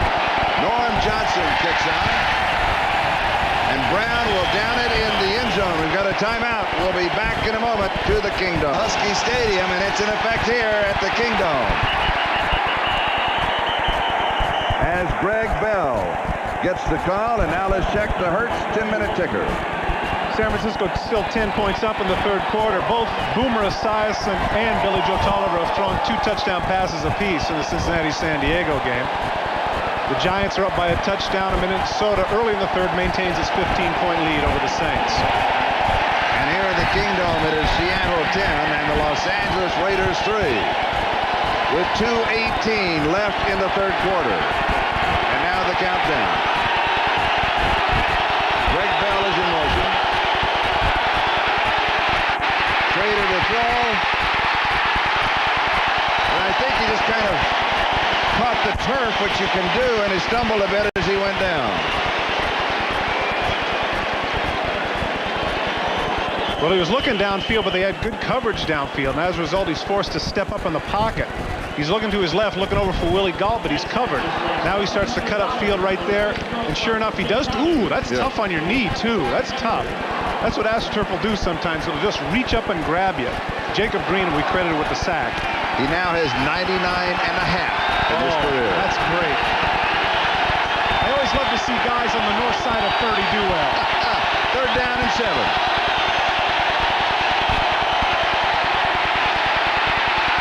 Schrader goes deep, single coverage, and it is caught. Yes. Oh, my. This is close. Fernandez with the reception. You're going to get a chance to see the ball. He catches it, but then it slides down in his stomach on his waist as he's going out of bounds. This is awfully close to whether or not this is possession. You see right here, it's a little bit of an in move, and then he cuts up, and he's going to see right here. Now the ball is in the air. Now, does he have possession heading out? He's caught there. Now right there, he's juggling it a little bit as he steps on the line. Steps on the line with his second foot. If they review it, which they will, or they should, then they're going to rule it incomplete. If the Raiders are smart, they'd have a quick count right now. Oh, no, the umpire steps in. Now they're going to review it, and they'll call it back. You always, in this case, and if you're at a game, watch the umpire. Now, he's the official that stands right behind the defensive line. He is the one who is in communication with this man. Now, the only thing that they can see so far is what we have shown them. Now, so if we have some other replays, then we might want to show them some other replays. And here's a good one. There's the catch. He has it. Now it's sliding down his stomach. Does he have possession there as he puts his foot on the line? No. Second, he does not have 2 feet inbounds. Does not have 2 feet inbounds. Now right there, he brings it up again. And they're not going to review it. Oh, no. Oh, this is a major mistake.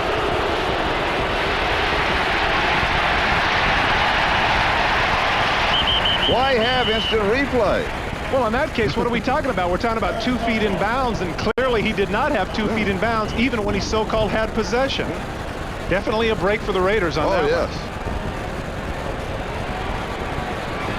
Right here, you'll see there's the catch, but where is possession? There's 1 foot. There's 1 foot. He still doesn't have possession, and the second foot is out of bounds. Clearly, officials blow the call.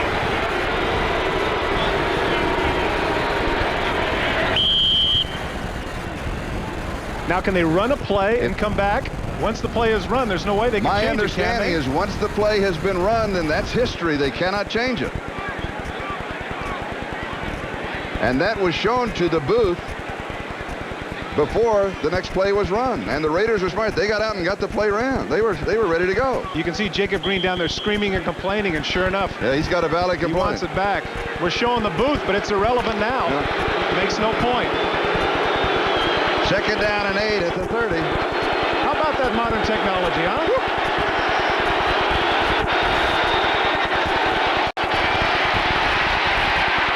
Schrader's pass is complete. This is Mike Dial at the 12-yard line. And with that play, the 3rd quarter will come to a close, a gain of 18. Seattle leads at 10-3. The Raiders are threatening, and we'll be back after these messages from your only 9 passes. He has completed 5 for 150 yards. That is a 30-yard average per reception. Seattle 10 for 10 for 137. Well, you'd have to say they've been very judicious in their throwing, but what's hard to believe, Charlie, is the fact that in this day and age of 4 wide receivers and pass-happy offenses in the NFL, there's only been 19 passes thrown in this game heading into the 4th quarter. First down at the 12. Schrader loops it into the end zone, and it's dropped. Mike Dial right through his hands. That was a great throw by Jay Schrader.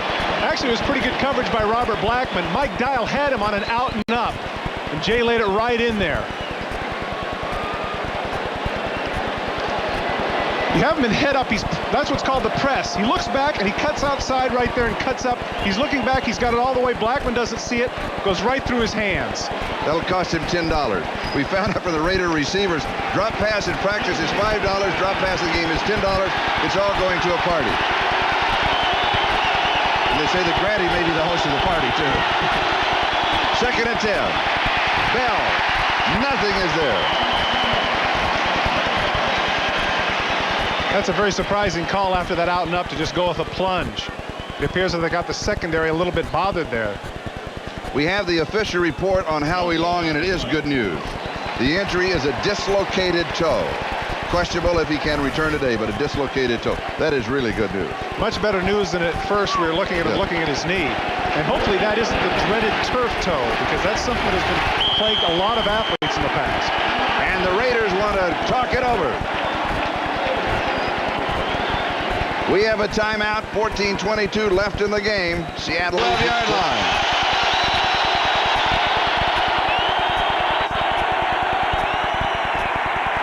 Schrader has a man. Touchdown. And it's Fernandez. Great throw by Jay in that situation.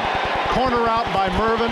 He puts it right on the money, right in the back of the end zone. No doubt about this one. He was definitely inside the line. Jay's got to be excited about that one after having the one dropped by Dial, a sure touchdown, to come back on a big 3rd down play and hit Mervin. Gets good protection here. I'm sure he does. Yeah, I knew it. Fades back, looking right all the way. He's got Mervin in the corner. Fading right there. He's up in the air. 1, 2. Definitely a touchdown. No debate about that one, Charlie. No. 80 yards on a controversial drive, and we've got an update on what happened on that call. And as the truck will tell me again, I'll pass it on because I want to be sure that I get it straight, is that the replay booth has contacted us and told us that there was a malfunction. The reason that the timeout was taken on the field was that a ball had been inadvertently kicked. They then stopped the clock, and the replay booth was trying to contact the field thinking that they already had the timeout. And right now they're reviewing the touchdown. They're reviewing that one. Yeah. Touchdown. Well, they got that one right, so they're 1 for 2. But there was a breakdown in communications, and they weren't able to get the word to the field to stop and hold it. And again, once a play goes off, then you can't. Then the review is out the window. Yeah, I kind of feel like the second review is just to placate the fans. On this one? Yeah. Oh yeah. Oh yeah. Extra point is good. So maybe they're going to have maybe they have to have a big flag that they throw out of the booth as a weighted in, and it sails down to the crowd and says, "Hold it." Because they have to get. Well, they had that problem before with the miscommunication with the umpire, and then they changed it because they had a little thing that kind of buzzed the body, and that didn't work. Now what they have now, it's not working either. Well, one thing's for sure, Charlie, the non-speed factor of the wide receivers, and Mervin Fernandez certainly contributed greatly in that drive. 2 big catches. This one, the touchdown in the corner of the end zone. Good concentration because he knows here he's going to get hit. Drags that right foot in. No doubt about it. Touchdown Raiders. First one for them. First offensive touchdown for the Raiders as well this year. We are tied at 10, and congratulations to Mervin Fernandez from his teammates. The 12-yard touchdown reception. He's the one, by the way, that told us about the $5 and the $10, in case anybody. Oh, okay. Yeah, that's good. Just put it right on his back. NBC. That one for you. It's a great season. Yeah, I was on the edge of my seat, too. I knew you were. I could tell. Chris Warren on the return. And he is out to the 19-yard line. You know, Elvis Patterson with the stop, 14 yards on the return. Go ahead. I was just about to say, you know, Elvis Patterson may have been toast the last couple of years as a corner for the Giants and the Chargers, but he's one heck of a special teams player. Yeah. He's doing an excellent job. 15-yard return. And the ball is at the 20-yard line.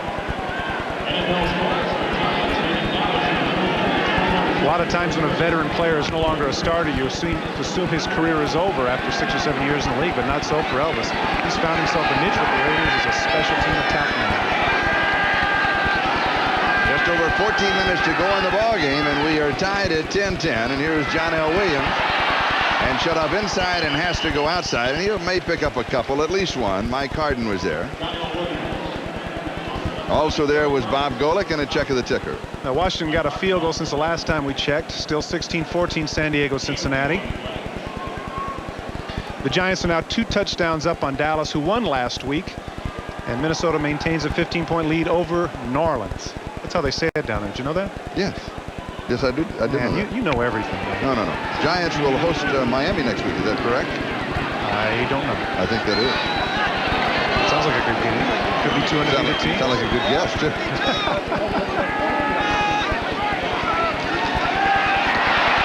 Second down, pass is complete to Tommy Kane, and flags are down. Kane goes to the 37 if it stands. This could be a pick here. They might be calling McNeil for picking the defender in this situation. Or it might be defensive holding. It's got to be one or the other. Boy, that was brilliant. Holding, number 50, defense, penalty decline, first down. A gain of 15 yards on the play, and the ball is at the 37-yard line. The pass is good for 15 yards, and Seahawks first down. The call on Ricky Ellison. And he gets so active that the other defenders have to keep him in the flow. Ricky tries to do too much. Yeah, but you want your middle linebacker hyperactive. Mike Singletary made it in bold.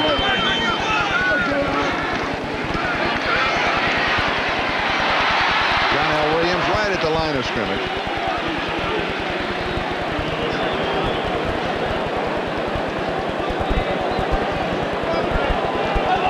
Dave Craig is now 12 for 12. With this fall season comes NFL football, the new season premiere of all of your favorite NBC shows.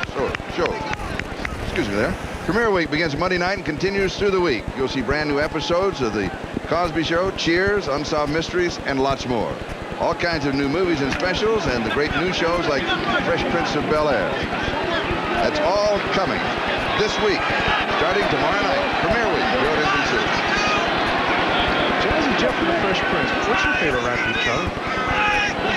Frank Sinatra is my favorite rap group. Derek Finner is the ball carrier. And Finner is rapped by Ricky Ellison. And Tom Benson.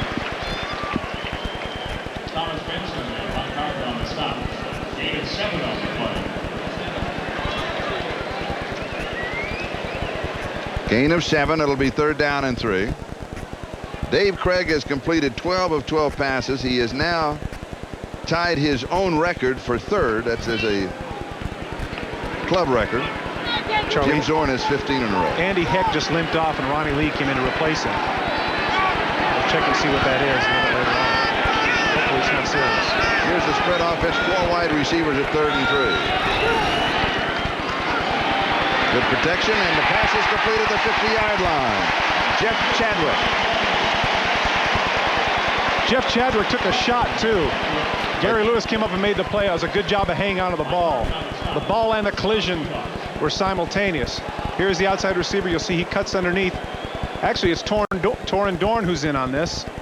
Gary Lewis appeared to be the one that was blocked out of it. Good play by Chadwick. Nice catch. Chadwick made a name for himself with the Detroit Lions a number of years ago. An 8-year veteran. Now in his 9th season, rather, he's limping around a little bit. He took a shot there in midfield. Courtesy of Torin Dorn, number 46. And Craig now 13 of 13. First down at the 50. Good defensive play. And that is Townsend dropping John L. Well, Greg Townsend is one of those people who actually can run from behind and catch them. When he came into the league, he was 5'5", and despite the fact, as he said to you and I, Charlie, I weigh too much, his speed hasn't lost too much. That's why they call him Townsack. Second and 14. 9:48 and counting. We're in the fourth quarter. The ball game that is tied 10-10.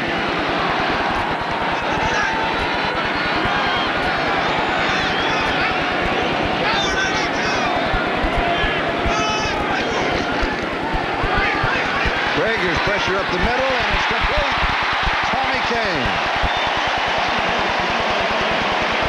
And Craig was looking right at the pressure up the middle, and a gain of 13. Charlie, what's happening here is with the underneath routes, the cornerbacks for the Raiders are unable to stay with them. Here you can see he comes in motion, cuts underneath, and look at all the traffic that Lionel Washington has to fight to get there. And as a result, there's plenty of room for Tommy Kane to maneuver and get open for the catch.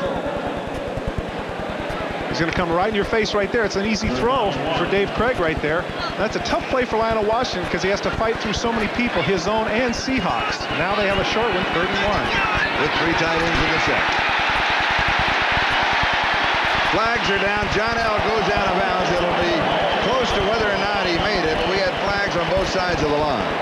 Lionel Washington was sprinting off the field. Apparently, after the tackle, he didn't notice that they were going into their goal line defense. And when he found himself out there on the field, he realized that there was one too many. He sprinted to get off, but I don't think he made it. I think that's what the referee saw was 12 men on the field. Illegal substitution foul.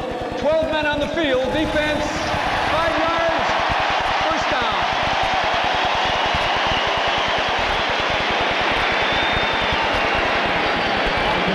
Get a chance to look at defensive coordinator Dave Adolph, who was not able to relay the message as fast as he would have liked. Or maybe Lionel just didn't get it. He's done a good job of molding the Raiders into this attack defense. This 4-3 under is the technical term for it. Once again, furthering the careers of trying to loosen the great Howie Long and Greg Townsend, getting a lot of sacks for those two people. And the ball at the 36-yard line of Los Angeles. First down, Seattle. Ball game tied at 10-10. 8:22 time remaining fourth quarter. Here's pressure up the middle again. And the first pass that Craig has missed as Benson was blitzing right up the middle. And Craig just got rid of it. He did a good job. He did a good job of throwing it behind John L. Williams. You know, who was supposed to pick him up? Well, in that situation, it has to be the left guard. But, of course, he probably came down and right guard, rather. And there you see Benson comes unencumbered. There's a situation where if you can read the mind of the quarterback, in the case of Jerry Markbright, there's no doubt right there that Dave Craig threw that one away. But you can't call it intentional grounding because John L. Williams is close to the ball. This is the 5th possession for Seattle. Their first one was 2 minutes, 13 seconds. The second was almost 11 minutes, then 6, then 9, and now this one's 6 minutes. And they are keeping the offense of the Raiders off the field. Flag down. Pass is complete at the 19, but there was a marker on the play. Ryan Blades pulls it down, and he is brought down by Eddie Anderson. And Blades is down. He is not getting up. Took a big hit from Eddie Anderson, came in and popped it. There's no foul on the play. The tight end resets. He's not a restricted line. Interesting. We had this happen last week in the call. The tight end can reset, and you're having a situation with no tight ends in some offenses, and you're using guards as tight ends, and the officials are used to seeing those numbers, and when that happens, it's an automatic call. Well, that's why it's imperative that they communicate on the field. Here you see an in route right there, and actually Eddie Anderson knocked him into the ball. Yes, he did. He knocked him into the ball. If he'd not made that big hit, it probably would have been incomplete. But you're absolutely right. They have to communicate on the field. Otherwise, there are going to be some meaningless penalties called. At the 19-yard line, first down.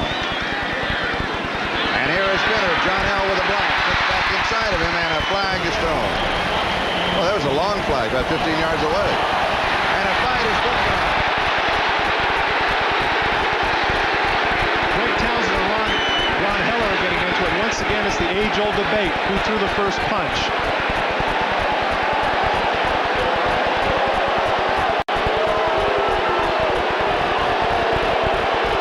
Craig now trying to play mediator, explaining it to him.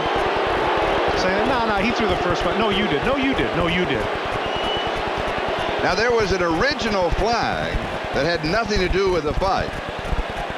Now, have we seen a second flag because of the fight?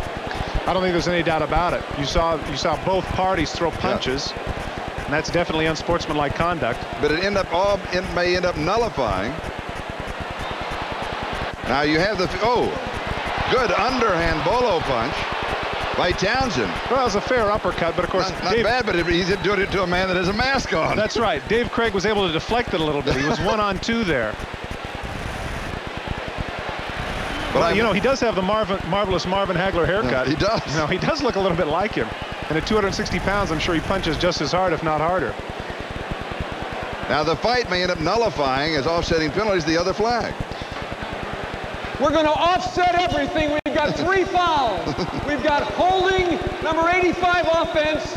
We've got personal foul, unnecessary roughness, 85 offense. Number 93 defense, penalties offset, first down. So we'll all replay it at the 19. And that's what happened. The fight nullifies that first flag. Here's Craig coming in there trying to play mediator. Boy, they talk about the quarterbacks that have the mentality of a linebacker. Craig is definitely fearless. He doesn't want to get anybody thrown out here. And there Townsend pushes him away. Defensive linemen are obviously very sensitive about being held, and in that situation it was obvious that Heller had a good chunk of Greg Townsend's jersey.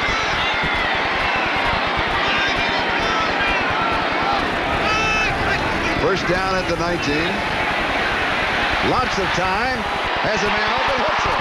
Ball comes loose. They're going to say he never had possession. Travis McNeil then really nailed by Mike Harden.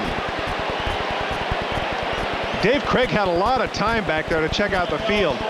What happens in a lot of situations like this? Travis McNeil is not a pass catcher. And if you're not catching a lot of passes, you can get numb. Here it is, nearly the middle of the fourth quarter. He hasn't had a ball thrown to him, and all of a sudden, surprise, surprise. Well, there's nobody there now. He brings it down, bang. Oh, that's close. That is close. That's close because he was bringing it down. The official comes in and makes a definitive statement, but I don't know if this is going to be reviewed or not. Oh, yes. Now, they'll review everything now after the mix that they had earlier. So let's take another look at it for the home audience as they can review it along. Now, he has to have possession both feet right there down. He catches it. Now he's bringing it down to his stomach, and Harden knocks it loose, it appears. I don't know. I don't think there's enough there to overrule. No, I don't think so either. But then again, you know, I'm not going to bet the house on it.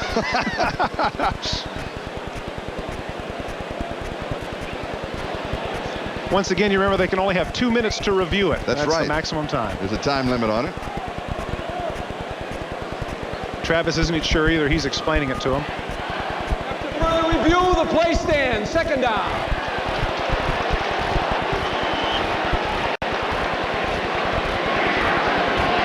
So it is 2nd and 10 at the 19. As Tommy Kane goes wide to the far side and Blades is wide to the near side. And Heller, the tight end, goes to the left side. Misdirection. There it is again. John L. Williams. Inside the 5. Harden gets him and saves the touchdown. 16 yards.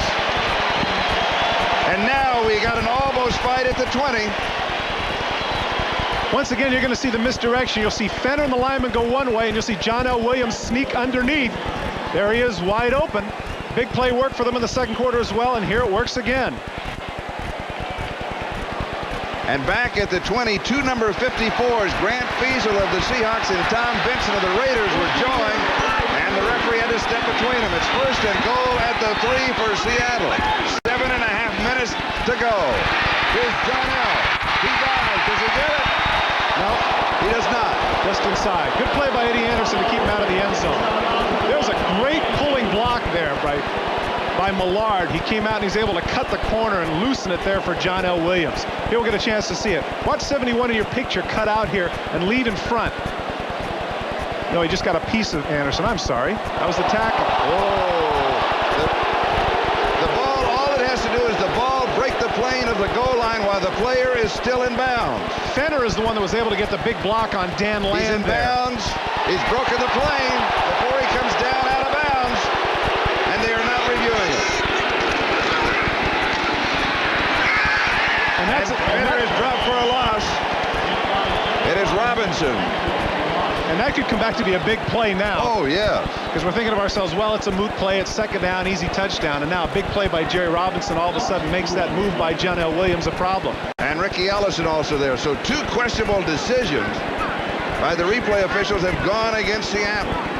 That's a great play by Ricky Ellison to come up and force the play, and then Jerry Robinson to finish him off. Ellison must have taken a page out of Como's book. He did the exact same thing. Big play for the Raiders. And now they're going to have to throw the ball. They came in now with the regular set. They're out of their 3 tight ends. Third down, goal to go at the 3.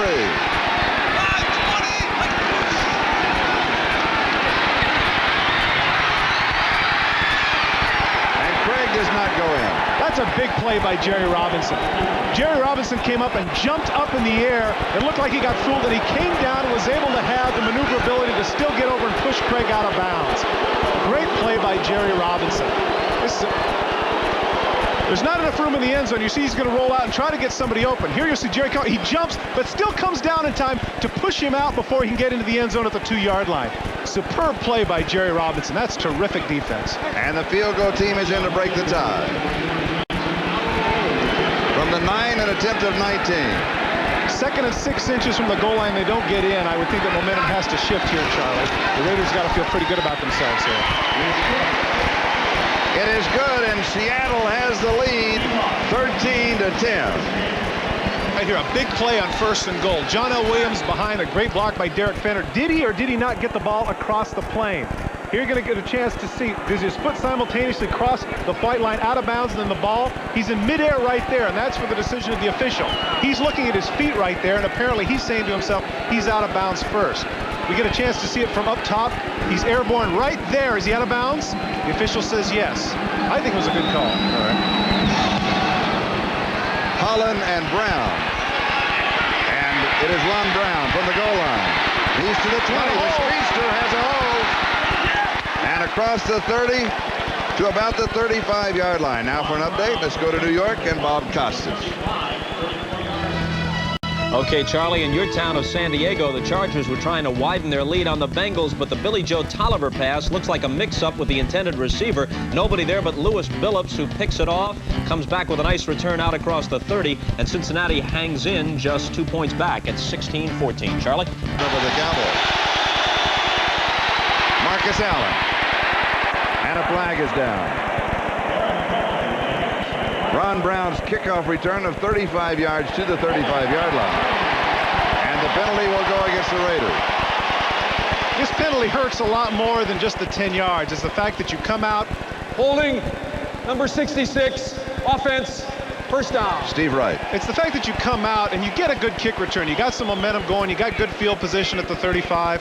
Now all of a sudden the first play you get a little bit deflated. Now you have to come back at 1st and 20 on the 25-yard line. It's almost as if you didn't get that extra run back. 5 minutes, 45 seconds and counting. Time remaining in the game. Seahawks lead by 3, 13-10. 1st and 20. Raiders pass is complete far side to Fernandez, who has the touchdown reception. There is the time. And a pickup of 11 yards. It'll be 2nd down and 9. They gave Fernandez a lot of respect there. They're backpedaling right from the get-go and gave him a lot of room, and he was able to pick up the penalty and then an extra yard. Fernandez 3 receptions for 69 yards and the touchdown.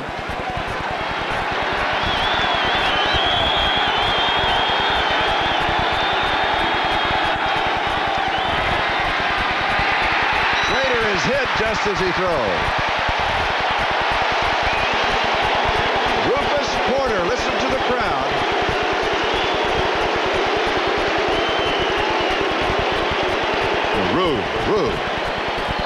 Wake up, Now everybody's going to say it's the dog pound. It's in vogue now to do the Arsenio Hall thing. Right here he comes from the outside, untouched. That's got to hurt. That's got to hurt when you're a quarterback. You get up and you want to blame somebody, but they came with an extra man and he was unaccounted for. You can see the pain on his face right there. That hurts.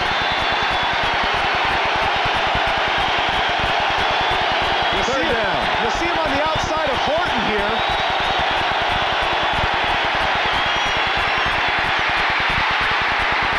Pass is complete. Willie Galt. And a flag is dropped at the 48-yard line. That was a good move after the catch by Willie Galt. Jay Schrader did a good job of going side to side to escape the rush. Get a chance to see what the flag is. A gain of 21 of his stands. Robert Blackman with the tackle.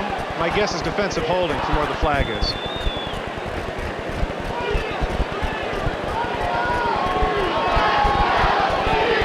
Holding, number 29, defense, penalty decline, first down. Called on Dwayne Harper. The ball is at the 42-yard line of Seattle, first down. There's Willie Galt in motion and cutting up the field. He just sits down in the zone, trying to find a dead spot, and he does. Finally, they find him. He makes the catch here. He gets away from Patrick Hunter. Pretty good move. But he gets a little shaken up here at the end of the play. He tries to cut to the outside because that's his forte, is his speed. But he gets slammed down in his shoulder. He's probably got a shoulder pain. It's a first down. The pass is complete to Sam Grady. Grady slips a tackle down the sideline and gets out of bounds. It's going to come back, Charlie. Marcus was in motion and he cut up the field too soon.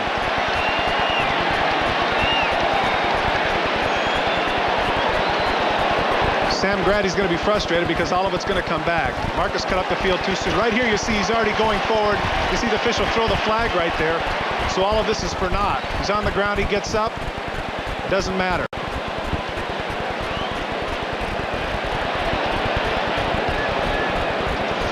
That was a good continuing effort by Grady, though. Number 32, offense, first down.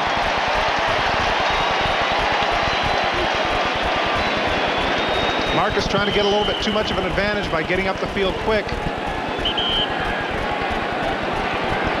Big penalty. First and 15. The ball just inside the 47-yard line. And the time remaining just over 4.5 minutes. Seattle leads by 3, 13-10. Marcus in motion. Schrader throws, and it's incomplete. Dial, the intended receiver. It'll be 2nd and 15. It's a good effort by Mike Dial. He turned his ankle a little bit on that one. Schrader need to get the ball up a little bit. You can see he's grabbing the back of his leg. It could be a hamstring.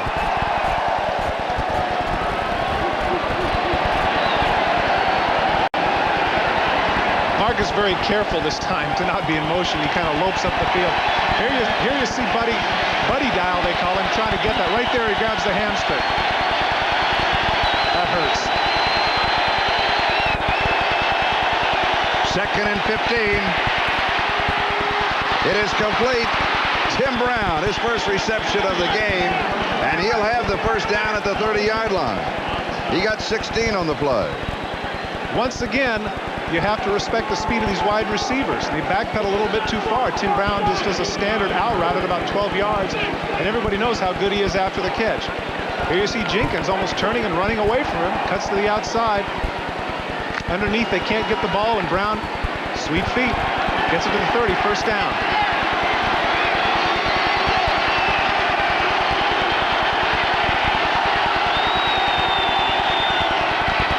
Here's Bell to the 21-yard line. Greg Bell. He picks up 9. It'll be 2nd and 1. And Rufus Porter makes the tackle. Excellent hole off tackle. Greg Bell certainly has had a lot of time to rest. Marcus has been taking most of the load, but Greg Bell has a pretty good average per carry, is my guess.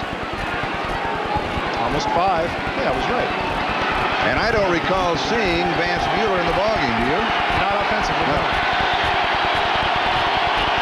Second down and 1.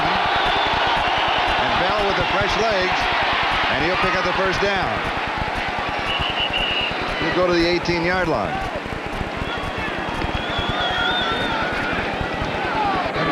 Less than 3 minutes to go now, and you'd have to figure the Raiders want to get it in the end zone. They don't want to kick a field goal and go over to overtime, because certainly overtime would favor the home team. They got to be creative here.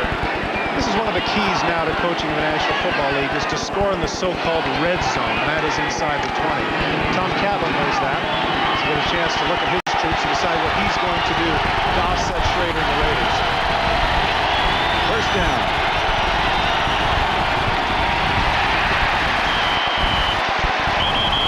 We've got flags in another pushing contest. Bell the carrier, and he was upended right at the line of scrimmage. Well, that was good penetration by Cortez Kennedy. Cortez Kennedy pushed Wisniewski back, and as a result, Greg Bell ran over his butt. Now I'll be interested here as to whether or not they take the penalty, because there was a loss in the play. They might want to take the down. No, I think they want the distance. Holding number 76, offense. First down.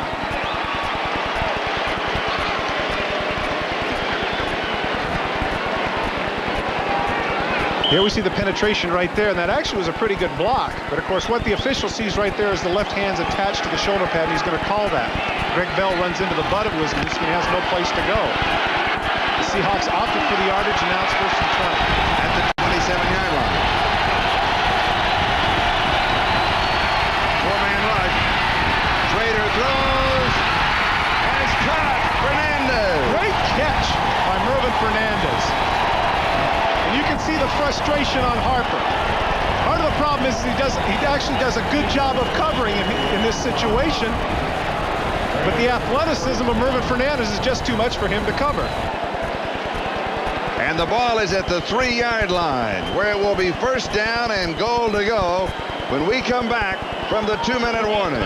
Mervin has been a clutch receiver today for the Raiders. Here you see an out-and-up move, not necessarily a great move. You can see that Dwayne Harper has him covered. But right here, the athleticism of Mervin Fernandez, a la Lynn Swann, to go up and get the ball. Harper's got to be frustrated. That's a big play for the Raiders there. Mervin Fernandez, despite his so-called lack of speed, has been the big play man for the Raiders today, Charlie. 4 receptions, 93 yards, and the touchdown. And a full house backfield. Marcus Allen, Steve Smith, Greg Bell. 2 tight ends, maybe 3 tight ends. They'll also move a guard in there. Greg Bell is there. Now, they were into the first half. They were at the 5-yard line. Same kind of offense. That's right. You know, what they want to do is they want to bleed a little time. They actually don't want to score on first down. They want the time to run. Because Mike Dial got hurt earlier, you're seeing on the flank, you're seeing Marcus Allen in that 3rd tight end position. So there is a possibility that he might go out for a pass, but he's also an excellent blocker. Touchdown. Nice cut by Greg Bell. Nice cut. You saw it jammed up inside, and he cuts to the outside.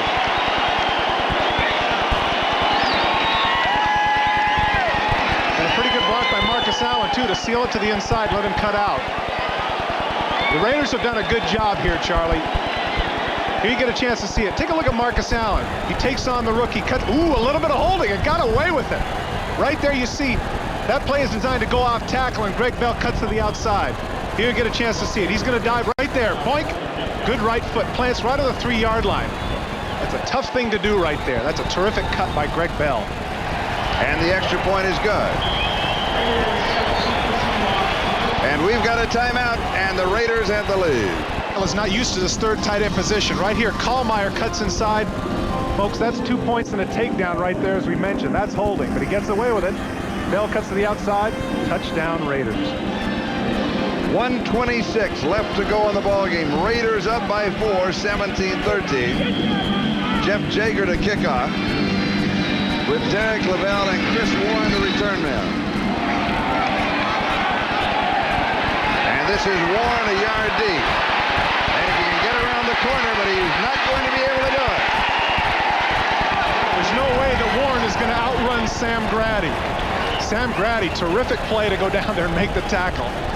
He didn't realize the speed who he was going up against, obviously. So Seattle at the Seahawk 9-yard line, first down. And that's tough, too, now, because you figure that they're going to have to get 2 first downs just to get back to where they normally would have if they'd had a regular return. Big play by Sam Grady.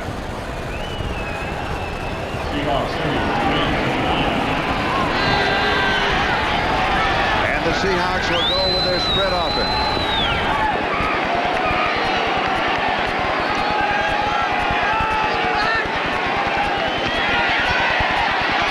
Craig steps forward, pass is complete to Tommy Kane, and he's to the 17-yard line. He's got 8 on the play, maybe 9. It'll be second down. No huddle offense.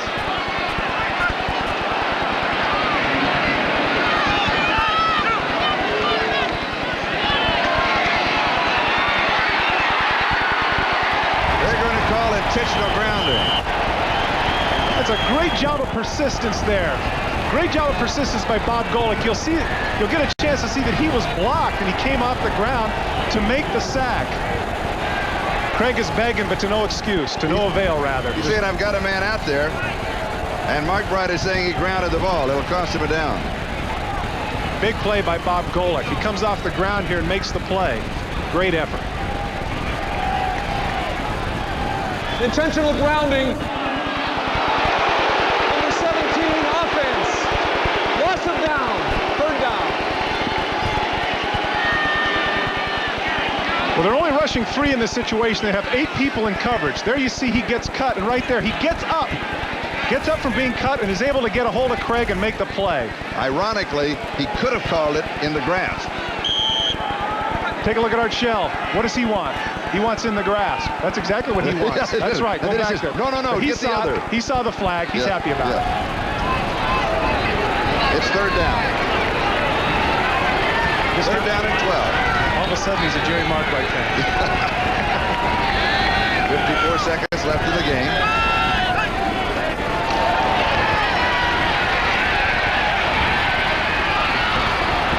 Pass is complete to John L. Williams.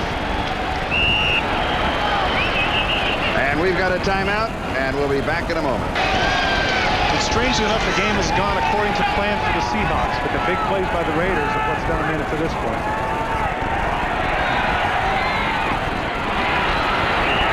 They will mark it at the point of reception, which is going to be the 19-yard line, which may be a first down.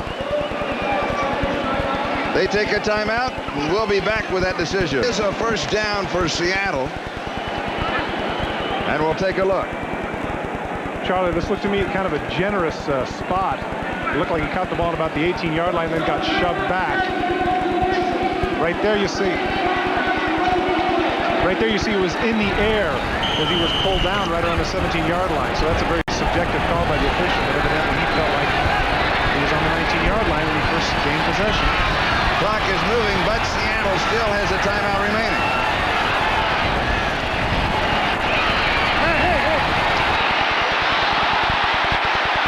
Chadwick goes down. There is no flag. 19 seconds left. Charlie, this is a smart play by Torin Dorn. He sees that the ball is up, and he knows whether or not the guy can run faster than he can is irrelevant. Watch right here. He's going to cut right in front of him, right there, and look back. That's a smart play because if you understand the rule, he says if he's looking back for the ball, we're not going to call it.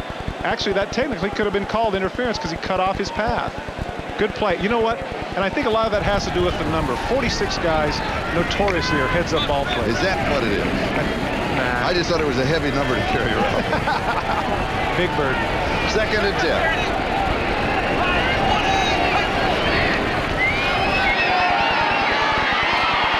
Craig is in trouble.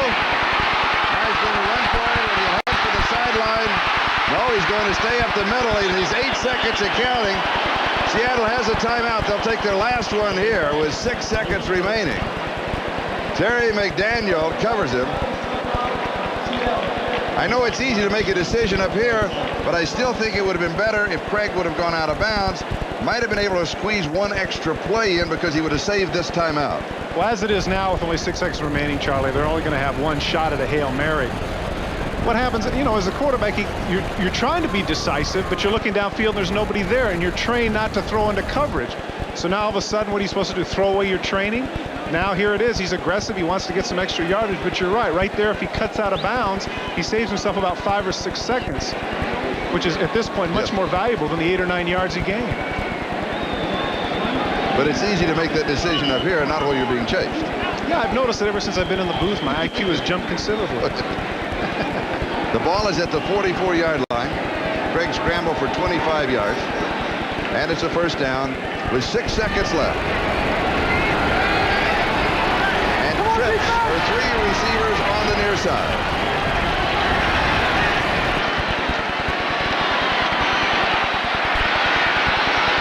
And it's up for grabs. 6 defenders, 3 receivers, and it is intercepted. Torin Dorn with the interception, number 46. Check it was number 45, Mike Harden, with the interception at the end of the game as he saves the victory for the Los Angeles Raiders. The final score, Raiders 17, Seahawks 13 here in the Kingdome. Now